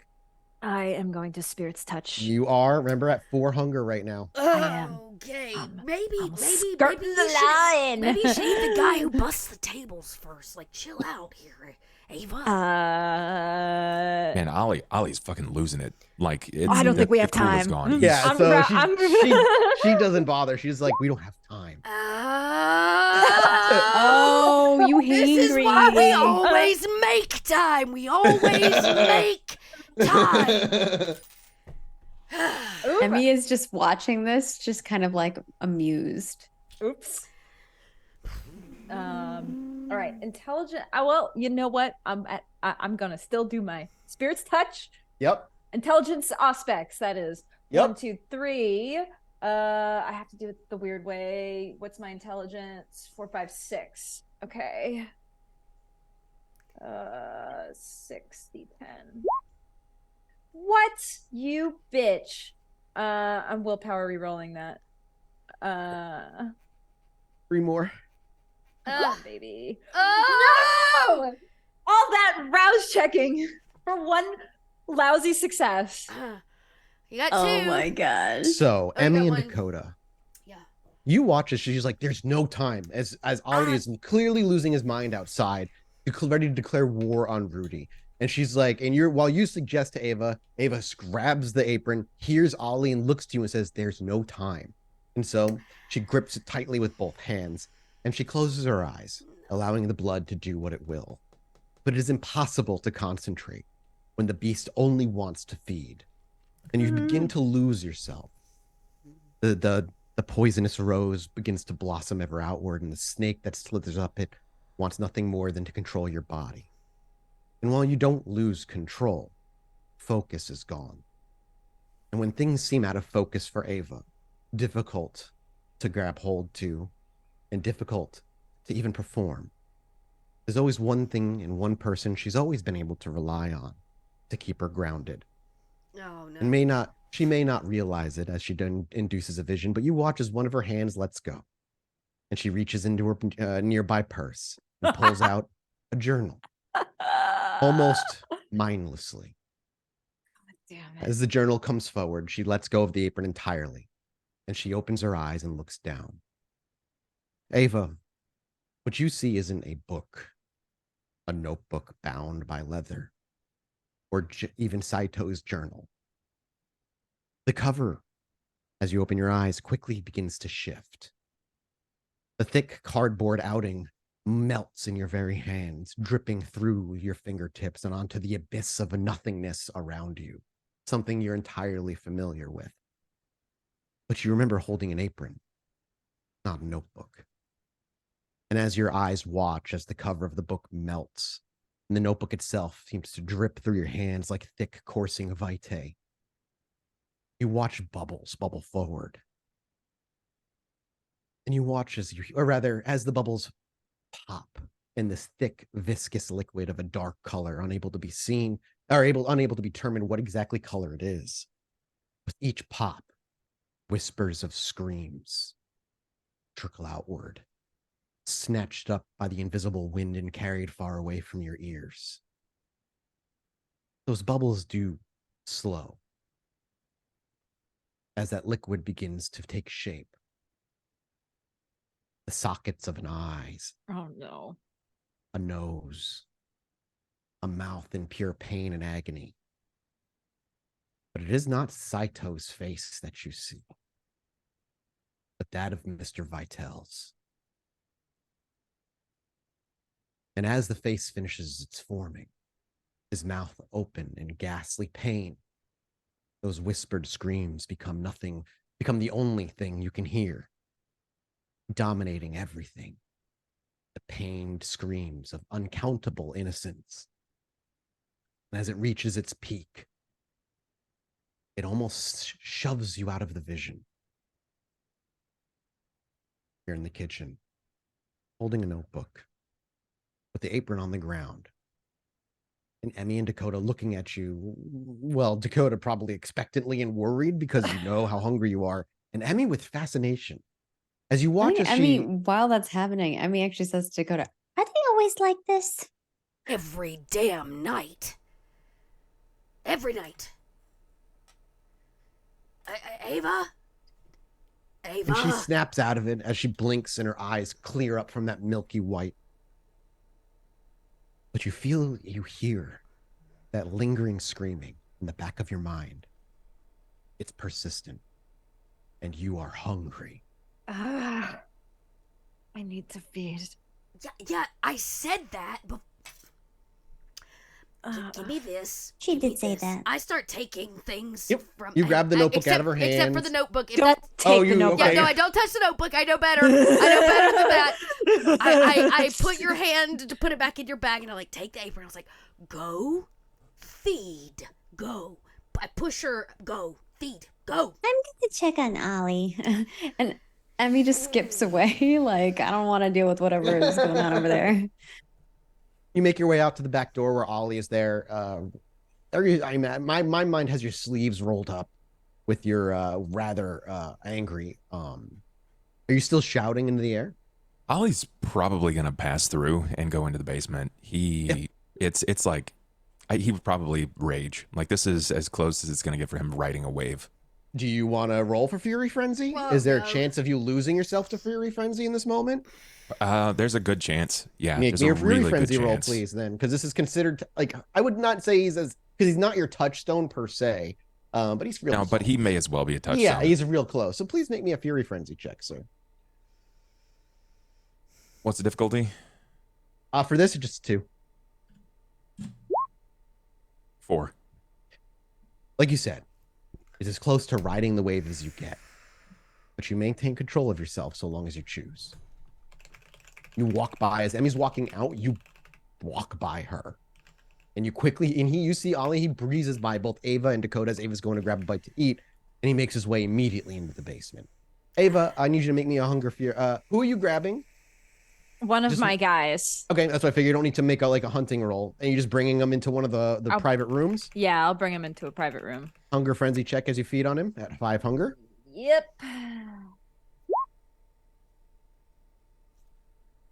All right. I think you need 3 successes. Let me check. Hunger frenzy. Oh, is it difficulty 3? Yeah, I think it may be for hunger 5. Taste of blood, while at hunger 4 or higher is 3 difficulty. Oh. Oof. Bye-bye. So, without anybody to stop you, privately in a room, take a stain as you drain him entirely. Unfortunately, though, no, you imbibe his soul. You're at 0 hunger. You kill him. That's what happens when you kill an immortal. You drink them dry. Dead. Yeah, we've been down this road before. Mm-hmm. I'll take a stain. But it's in the private room of Ollie's bar, and it's one of your own, mindless folk, kind of part of your herd, I suppose. Ollie, you made your way into the basement. Dakota and Emmy, do you follow? Emmy's following because Emmy was going to go out there, Yeah. but then he just stormed past So her. you- So Emmy's skipping, like following. As you move down the steps into the basement, you probably see like his jacket has been thrown on the steps, his vest is down. You probably even notice the mask. The mask is likely off as well. Does this be the first time Emmy's seen him without the mask? I don't know. I think so, right? Well, you obviously Maggie know what he looks like under the mask. For the first time Emmy sees, then why? It's been difficult to tell. You know he's a Nosferatu, and you know he wears a mask. I mean, there's something under there. But now you truly see the curse of the Nosferatu worn on his face, plain as day, with his own jaws and sharp teeth running all the way up his cheekbones, and his jaw unhinging on. And the way he speaks, it almost is like a serpent with its jaw. You see his clothes on the ground, tossed on the ground as he's marching into his room. And Emmy shortly behind, and Dakota if she follows as well. What are you doing, Holly? Ollie is... he's probably going to go into the sewers, and he's going to go look for trouble. Do you like grab your hoodie? Or like, what do No. you, no, you just like took off your jacket, leaving your shirt, dress shirt on? Yeah, it's just shirt rolled up at the sleeves, and Ollie is going to go looking for trouble. When you say looking for trouble, what do you mean exactly? Unfortunate first individuals that come across me is probably not going to have a very warm welcome. Fair enough. So you see him like there's a little spot in his basement where he's able to slip into the sewers. Again, I do want to ask, does Dakota, Ava, and Emmy follow? Emmy will follow. I will not follow him into the sewers. Absolutely not. Dakota knows better. Also, the last time Ollie Fury frenzied, she almost died. Ollie's going into the labyrinth. Yeah, no. Okay, figured. I will let Emmy know. He's going on a hot date with his favorite location. So just know if you don't keep up with him, you may not come back, Emmy. Okay. And Emmy will keep following. You know what? That's a problem for another day. I have a gather to get to. I can't deal with everybody else's shit. And you know what? Ollie is a grown-ass man. Ava is a grown-ass woman. And Emmy is Emmy. And is going to do whatever Emmy wants to do. So I'm not going to stop her. Do you, Ollie, you would obviously notice Emmy following you. She's not stealthing. Do you pay any heed to it? Probably call back a warning. Last lady that walked with me down here was taken by a surprisingly strong tree. I was thrown out of the city. Are you sure you want to do this? What does Emmy know about the labyrinth? You would know of the labyrinth, sewers? certainly. It's not something that like you would not know of. It's been around for as far as you've been here, as far as you can remember. Basically, it's a part of Chicago that only a few kindred know how to move around. It's almost as though it's called a labyrinth because it's constantly shifting. It's never it almost is never the same paths twice. And what causes it to shift, you don't really know. Could be Tremere blood magic, could be fucking any number of things. But you do know it's a place only a few are able to navigate with confidence, and that it's a dangerous place and easy to get lost for a lot of kindred. Okay. Trying to do exactly? Well, I either need this magical place to take me to my friend, or I need to blow off steam, whatever comes face to face with me first. Can I help? I suppose you can. I don't know how you can. But yeah. Then Emmy just grins and she's excited to follow along. You know what a white is, Emmy? Emmy knows what a white is. It's basically a vampire hits humanity zero and just becomes controlled by their beast eternally. Yeah. Yeah, my last time down here, the sheriff and I had a face-to-face encounter with 4 of them. They rove in packs. Oh my. Yeah. Well, you survived from it. Well, the sheriff's no pushover. Neither am I. Wouldn't be the sheriff if they were. It's true. Well, kip up. It might be a long night. Into the labyrinth, the two of you slip. Dakota, being like, "Was fucking shit's going on? I have to take care of my gather." But just Ava and Dakota left. Dakota, do you just kind of depart? I like knock Ava. Yeah. How did it go? Can I maybe take something to the boat? Oh no, you made a mess. Yeah. We can't get it all the way to the boat tonight. How does Ollie deal with messes? He goes through the sewers. We just left through the sewers. Damn it. All right. Just open the fucking door. And I like jiggle the handle a little bit to come in. I like close it really quick and I look at the scene. How messy is it? It's not I mean, there's no blood everywhere. It's just a clearly bloodless corpse is sat before you with pale you know what? and dead. I like scoop him up. I scoop up the lifeless corpse. This room has a bed in it, right? Because this is where we okay, cool. I put the corpse in the bed. I cover him up. I tuck him in. I fluff his pillow. And I was like, just, until tomorrow. Okay. I'm sure Ollie has somebody that disposes of these, right? Yes, I think he does. Okay. So, we'll just... Okay, well, I'll keep him somewhere until then. Right here. Look how cozy he looks. Yeah, but don't they, like, get all, like, decayed and shit? Or it's only one night, right? That's fine. Okay. Oh, look, I'm gonna stick here. I'm gonna stick here at the bar. You're gonna stay here and wait for Grant? I'm going to stay here in case Grant comes back. I'll stay here. You should try the apron thing again, just now that you're fed. I'm probably going to try the apron thing again, okay, yes. And I know we're shadowy stuff, and don't follow Saito if he shows up. That is, tonight is not Saito's night, do you hear me? Tonight is about Grant, not Saito, Grant. Yes, I can't control when Saito shows up, so I can't make any promises. No, but you can control whether or not you follow him. That Ava Eloise, you can control. Fine. Just until tomorrow. Just give us till tomorrow, okay? Fine. All right, sorry, go. I'm looking something up real quick. Go. Also, if Ollie shows back up, he's real upset. He left his mask and his shirt behind. Oh boy.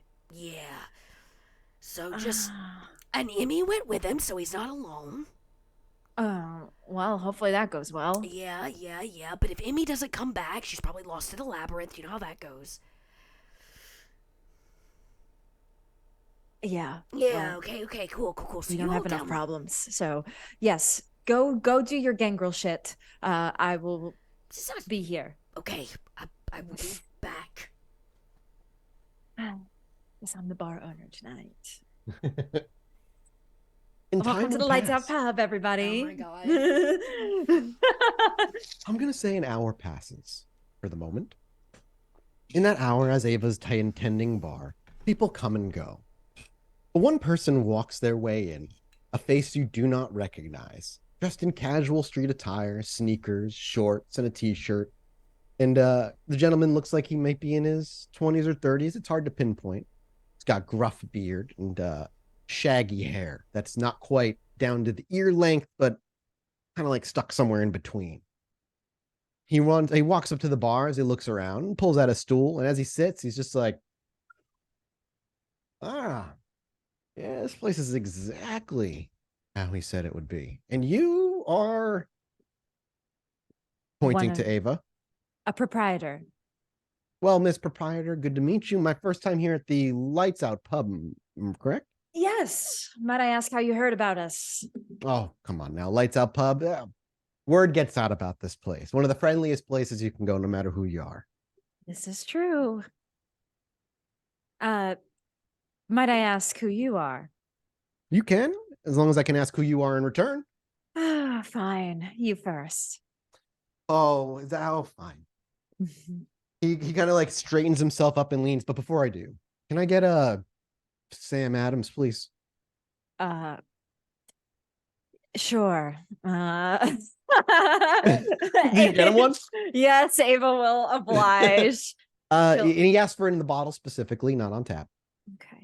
You do so, and as you plop it down, gently opens it and gently places it With and slides flair. it across. Yes. Evan.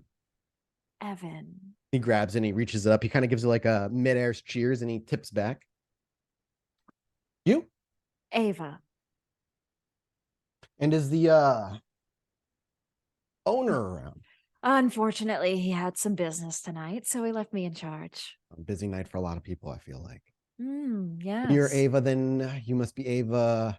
Eloise. Eloise, yeah. You've heard of me. Oh, lights out pub. Rumors get around. You're one of the regulars here. You might be best friends with the owner if those rumors would be believed. And I was told the chef is a fucking good cook. You were, weren't you? I was. I see. Oh. But that came from his mouth.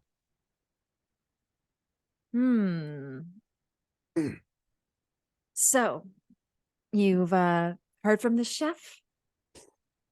Yeah, he's a nice guy. I see.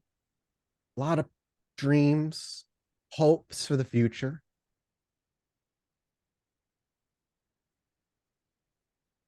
I assume you might have had a chat with him this evening then. That sounds Maybe. I'm not here to tell you all my secrets. Or maybe you could. Maybe I could. Maybe you could too. Yeah, that guy, his name's Grant, right? Yeah, Grant. You know, I know there's all kinds of rules and laws that you guys have to fucking listen to. Oh, we can't do this, can't do that. Might get your head taken off if you do this. It's all very, very annoying personally. But hey, you all have to do what you have to do to live. I don't like to particularly live that way. But Grant's he seems like a very hard worker, very passionate about what he does. If you can't give him what he wants here, maybe we can. Who would we be? There's no real answer to that, I don't think. A lot of names for us. But we're a free people. And Grant is a free spirit. That's for damn sure. He came willingly. Did he now? Or did somebody force him to? He shrugs. Column A, column B, who knows?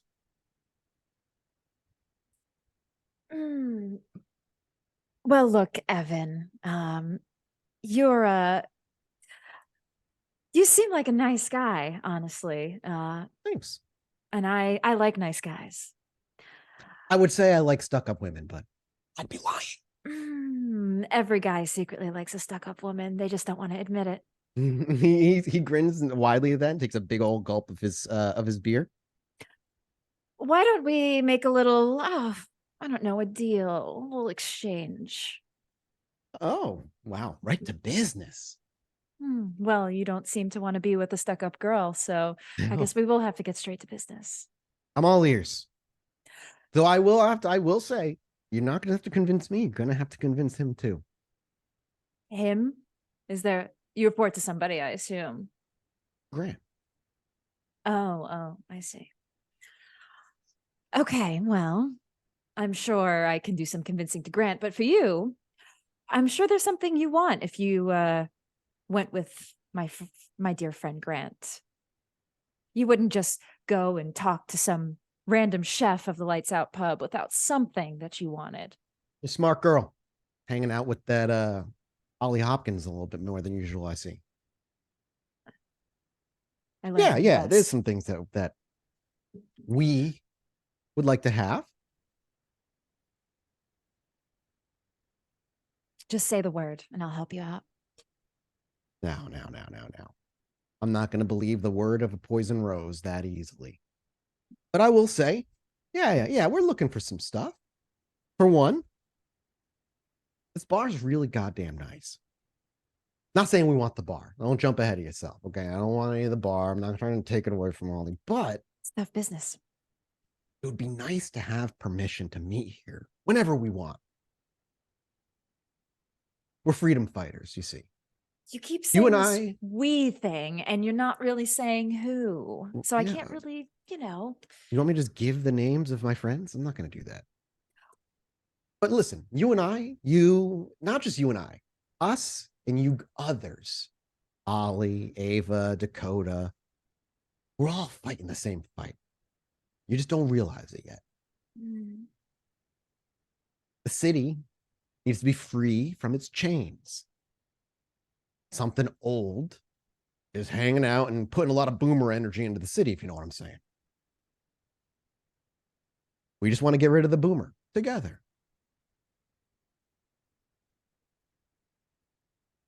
That sounds like a very that sounds like something we can agree on. I'm glad to hear it. We do things a little differently, though.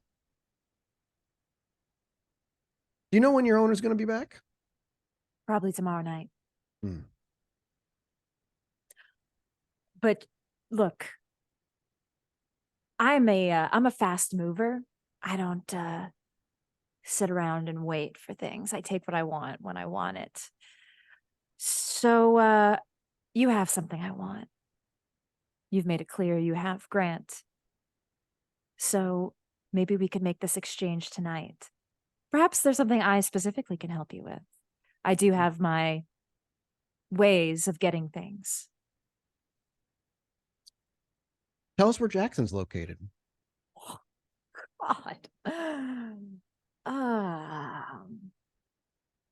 That's pretty simple. I won't say it was you who told me. Don't worry. Shh, our secret. I'll tell you where Grant is, and you can go see if he wants to come back home. You sure do know a lot, Evan. That wouldn't be it's hard to survive in Chicago without knowing a few things. You think you're the only one trying to stop the big thing from happening? And that's why I feel like whatever you're doing while you're holding dear Grant as leverage seems a little moot if we have the same goals. Could be. If you weren't, if your kind wasn't so aggressive toward our particular beliefs. Why don't I just go with you then? Now. You know what? That's an excellent idea. You hang tight. Be back in 5. He gets up, chugs the rest of the half of the beer very quickly, pops a nice $20 bill on the table. And he's about to walk away. As he does, I'm writing a note and leaving it at the bar. Just like, well, he said he'd be back for you. He said he's going to walk away for a minute. Yes, but because if I go with him, I want to let the rest of the coterie know what's going on and why I might not return tomorrow night. Sure to leave his name and number, okay? Yeah, like Evan, I'll describe what he looks like. Evan talking about sandwich. Like I'll like try to leave a couple of notes, but I'm not going to be super specific. Evan has Grant, describe what Evan looks like. Sure. Knows of Sandwich and Jackson, talking, not Camarilla. This is a lot. No, it's like Camarilla. I love this note. Going with him. Not Cam, Jackson. This is gonna be like deciphering Saito's book. Like code. This is The napkin is full. I write on the napkin, going with him. And I leave that. Yeah, where do you put it? If I have time, I'm gonna run it in Ollie's room downstairs, like on his mask, or somewhere where I know he's gonna grab it. So like on his mask. Yeah, you have time to do you that. might leave it with the dead body. That's also gonna happen. Shit, that dead body. Oh God, I gotta deal with that. A lot of problems. About 5 minutes later, as he said, he walks back in the front door, but he only walks like a few steps in, and he kind of gives a this way. Oh God! All right. I don't like to be whistled at, but I follow him. It wasn't like a. I know. It was just like, hey, over here. Just more like it's still a noise. Yeah, but she'll follow. Yeah. You walk out the front door, and out there is a limo waiting for you. Oh.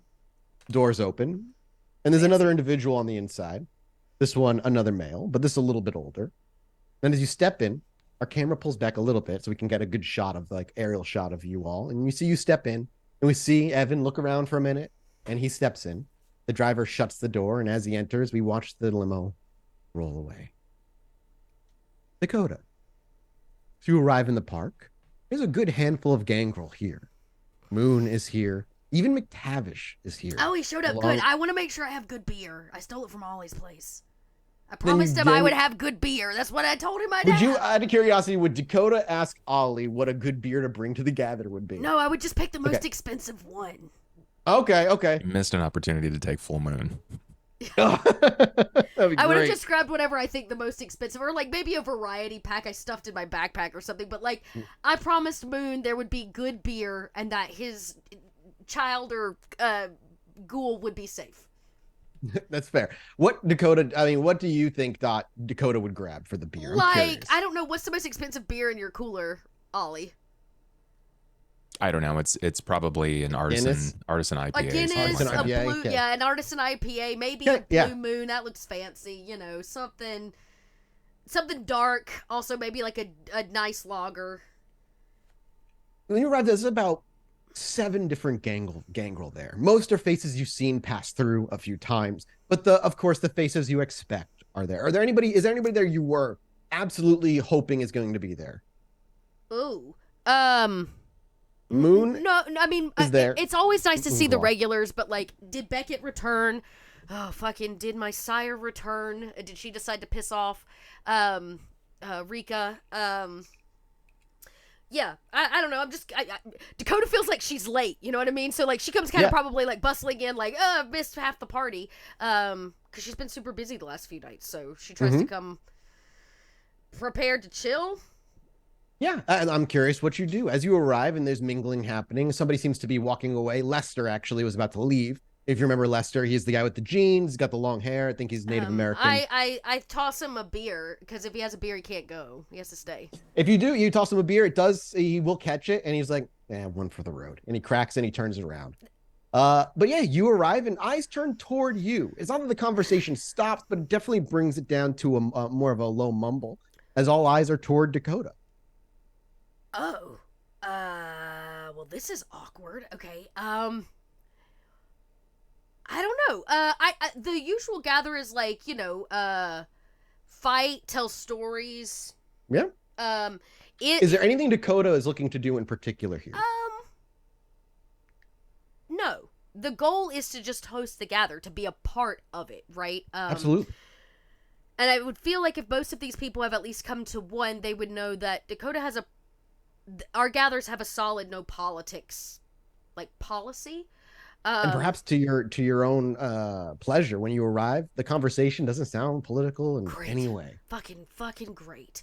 Yeah, and that's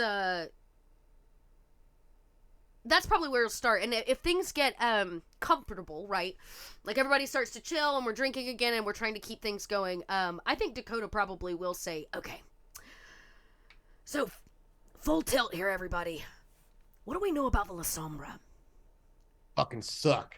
Fucking This is what Moonclaw just shouts out in response. Fucking dickwads. What is their deal?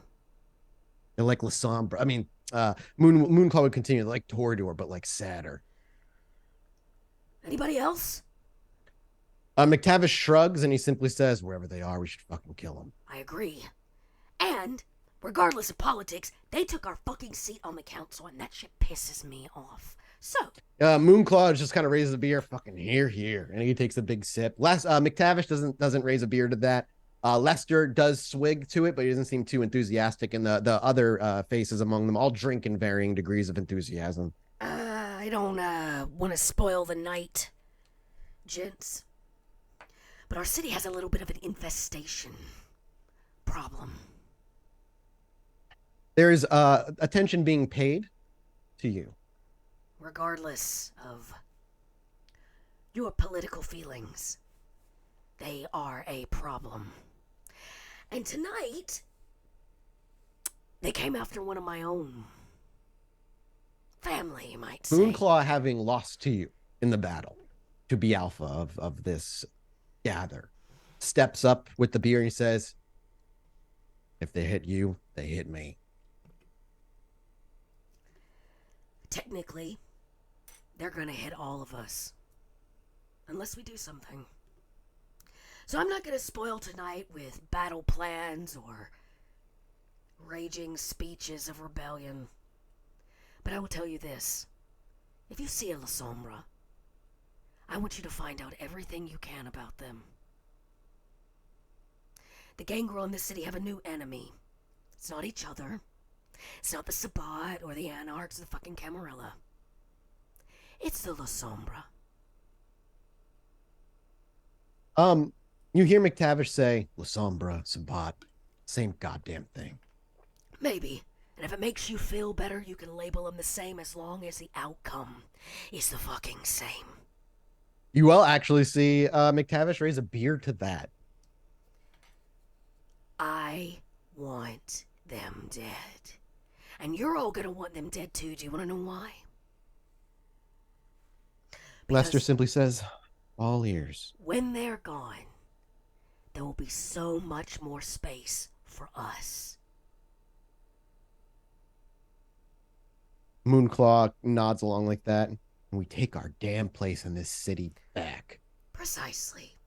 But that's a conversation for another day. Tonight we're looking for the Lasombra. So enjoy your beers, gentlemen. I want you to go hunting the shadows.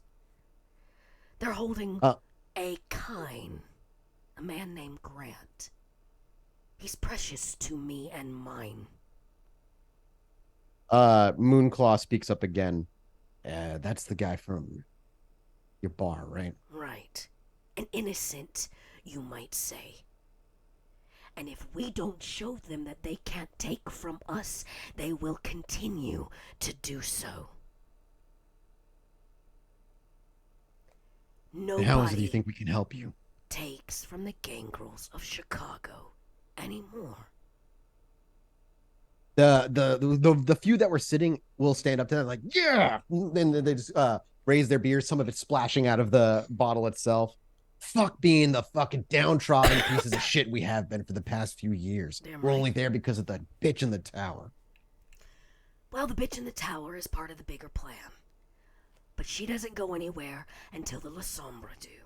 So I'm not gonna sit here and tell you how to do your fucking job. Before this gather, before all of this, you each did what you did to get here. Figure it out. Kill the Lasombra and do it fucking quietly.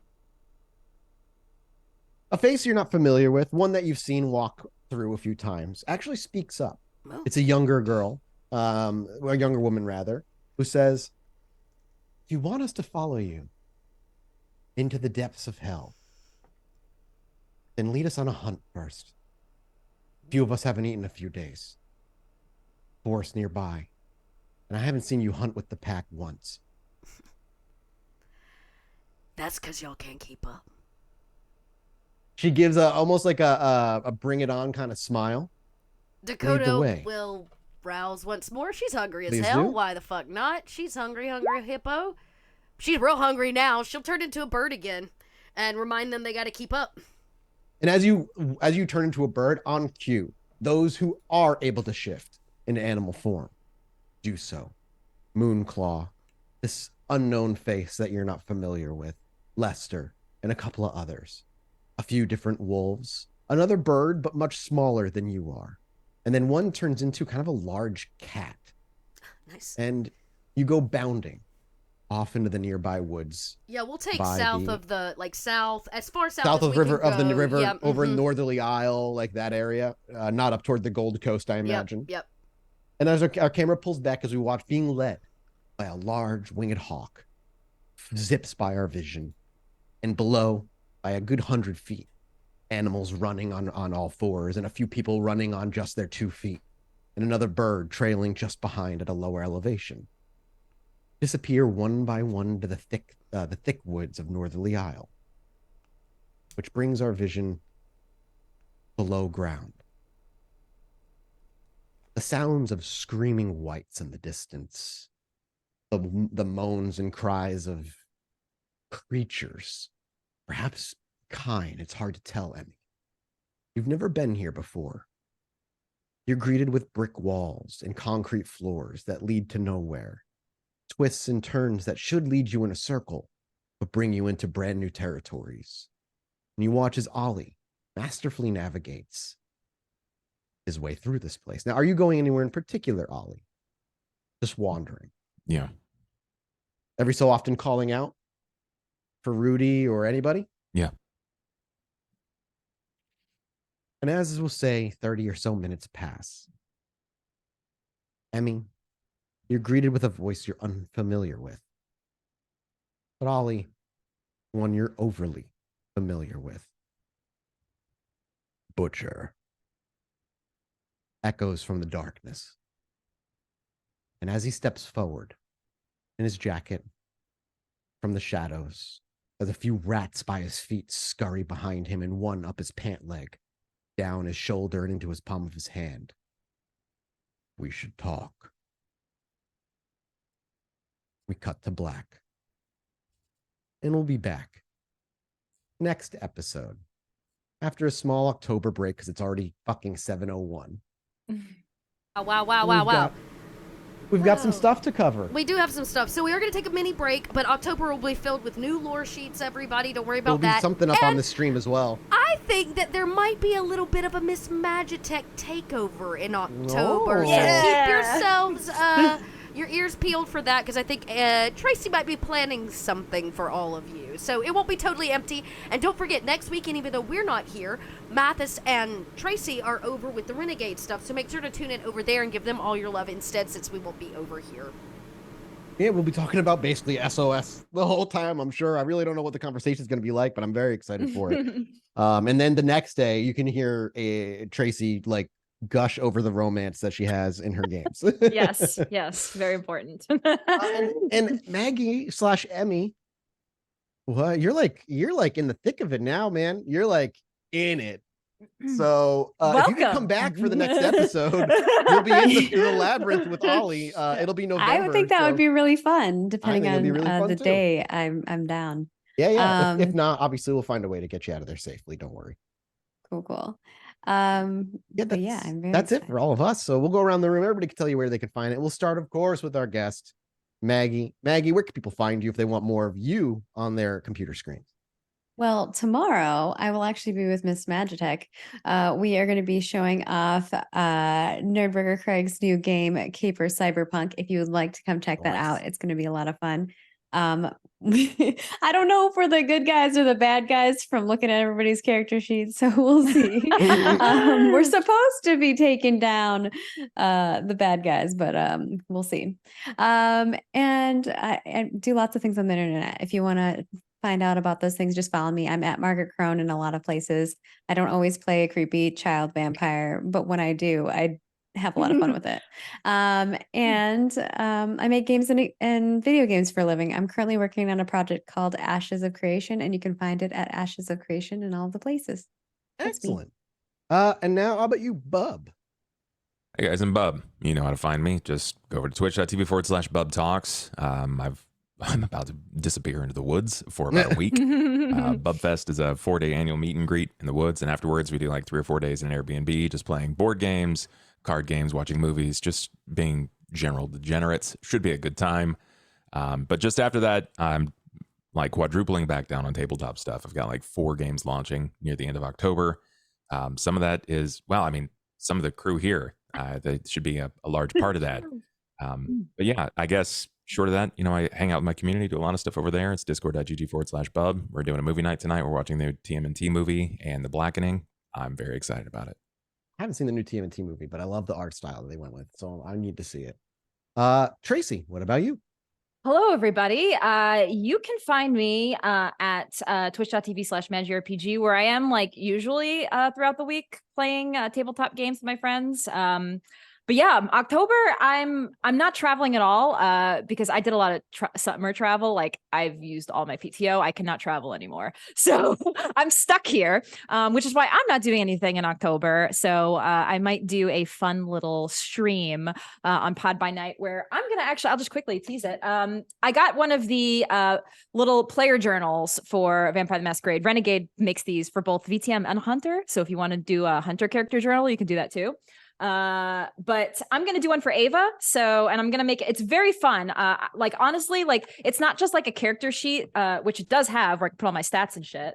But like you can also there's like some questions about like who you were before you were embraced, like and a lot of like character building kind of questions. It's almost like a journal. So I'm gonna fill it out for Ava and really like put my heart and soul into this because I want this to kind of be a memento for after the campaign is done. Like I can always have this as like a little like remembrance of our game and of Ava. So I'm gonna try to like stream some of that. So we'll figure it out and I'll be here either on a Saturday or a Sunday doing that.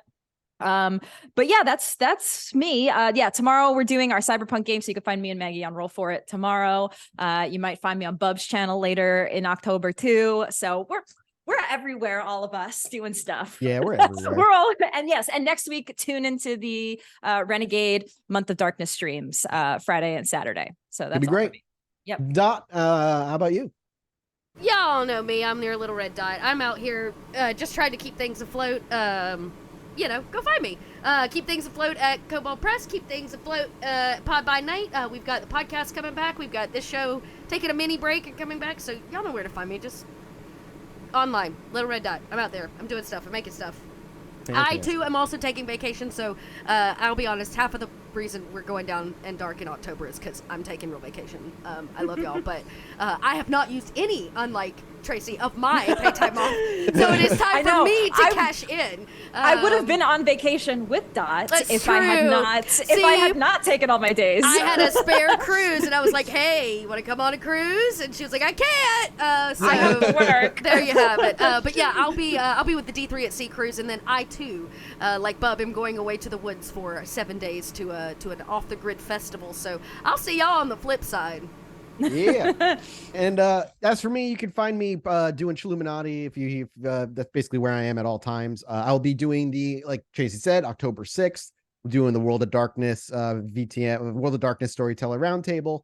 And then on October 15th, I've got the Chilluminati Pod live show over in LA at the Terragram Ballroom. And then I'm also going on a vacation at the end of October. My first vacation in 11 years. Something like that. Like I haven't gone on a vacation in a long time. Every trip I've taken was work related or moving related. So yeah, I'm going on vacation for the first time in like 11 years. At the end of October, I'll be gone for a week. And then we'll be back in November and we'll see exactly who these freedom fighters are that they speak of and what exactly they're looking to do. And if the coterie will negotiate or end in blood, we'll see. Thank you guys so much for listening. We're off to do an after show for patreon.com/podbynight where you can get at the $5 and $10 tiers. We appreciate you. We love you. And we'll see you later. Goodbye.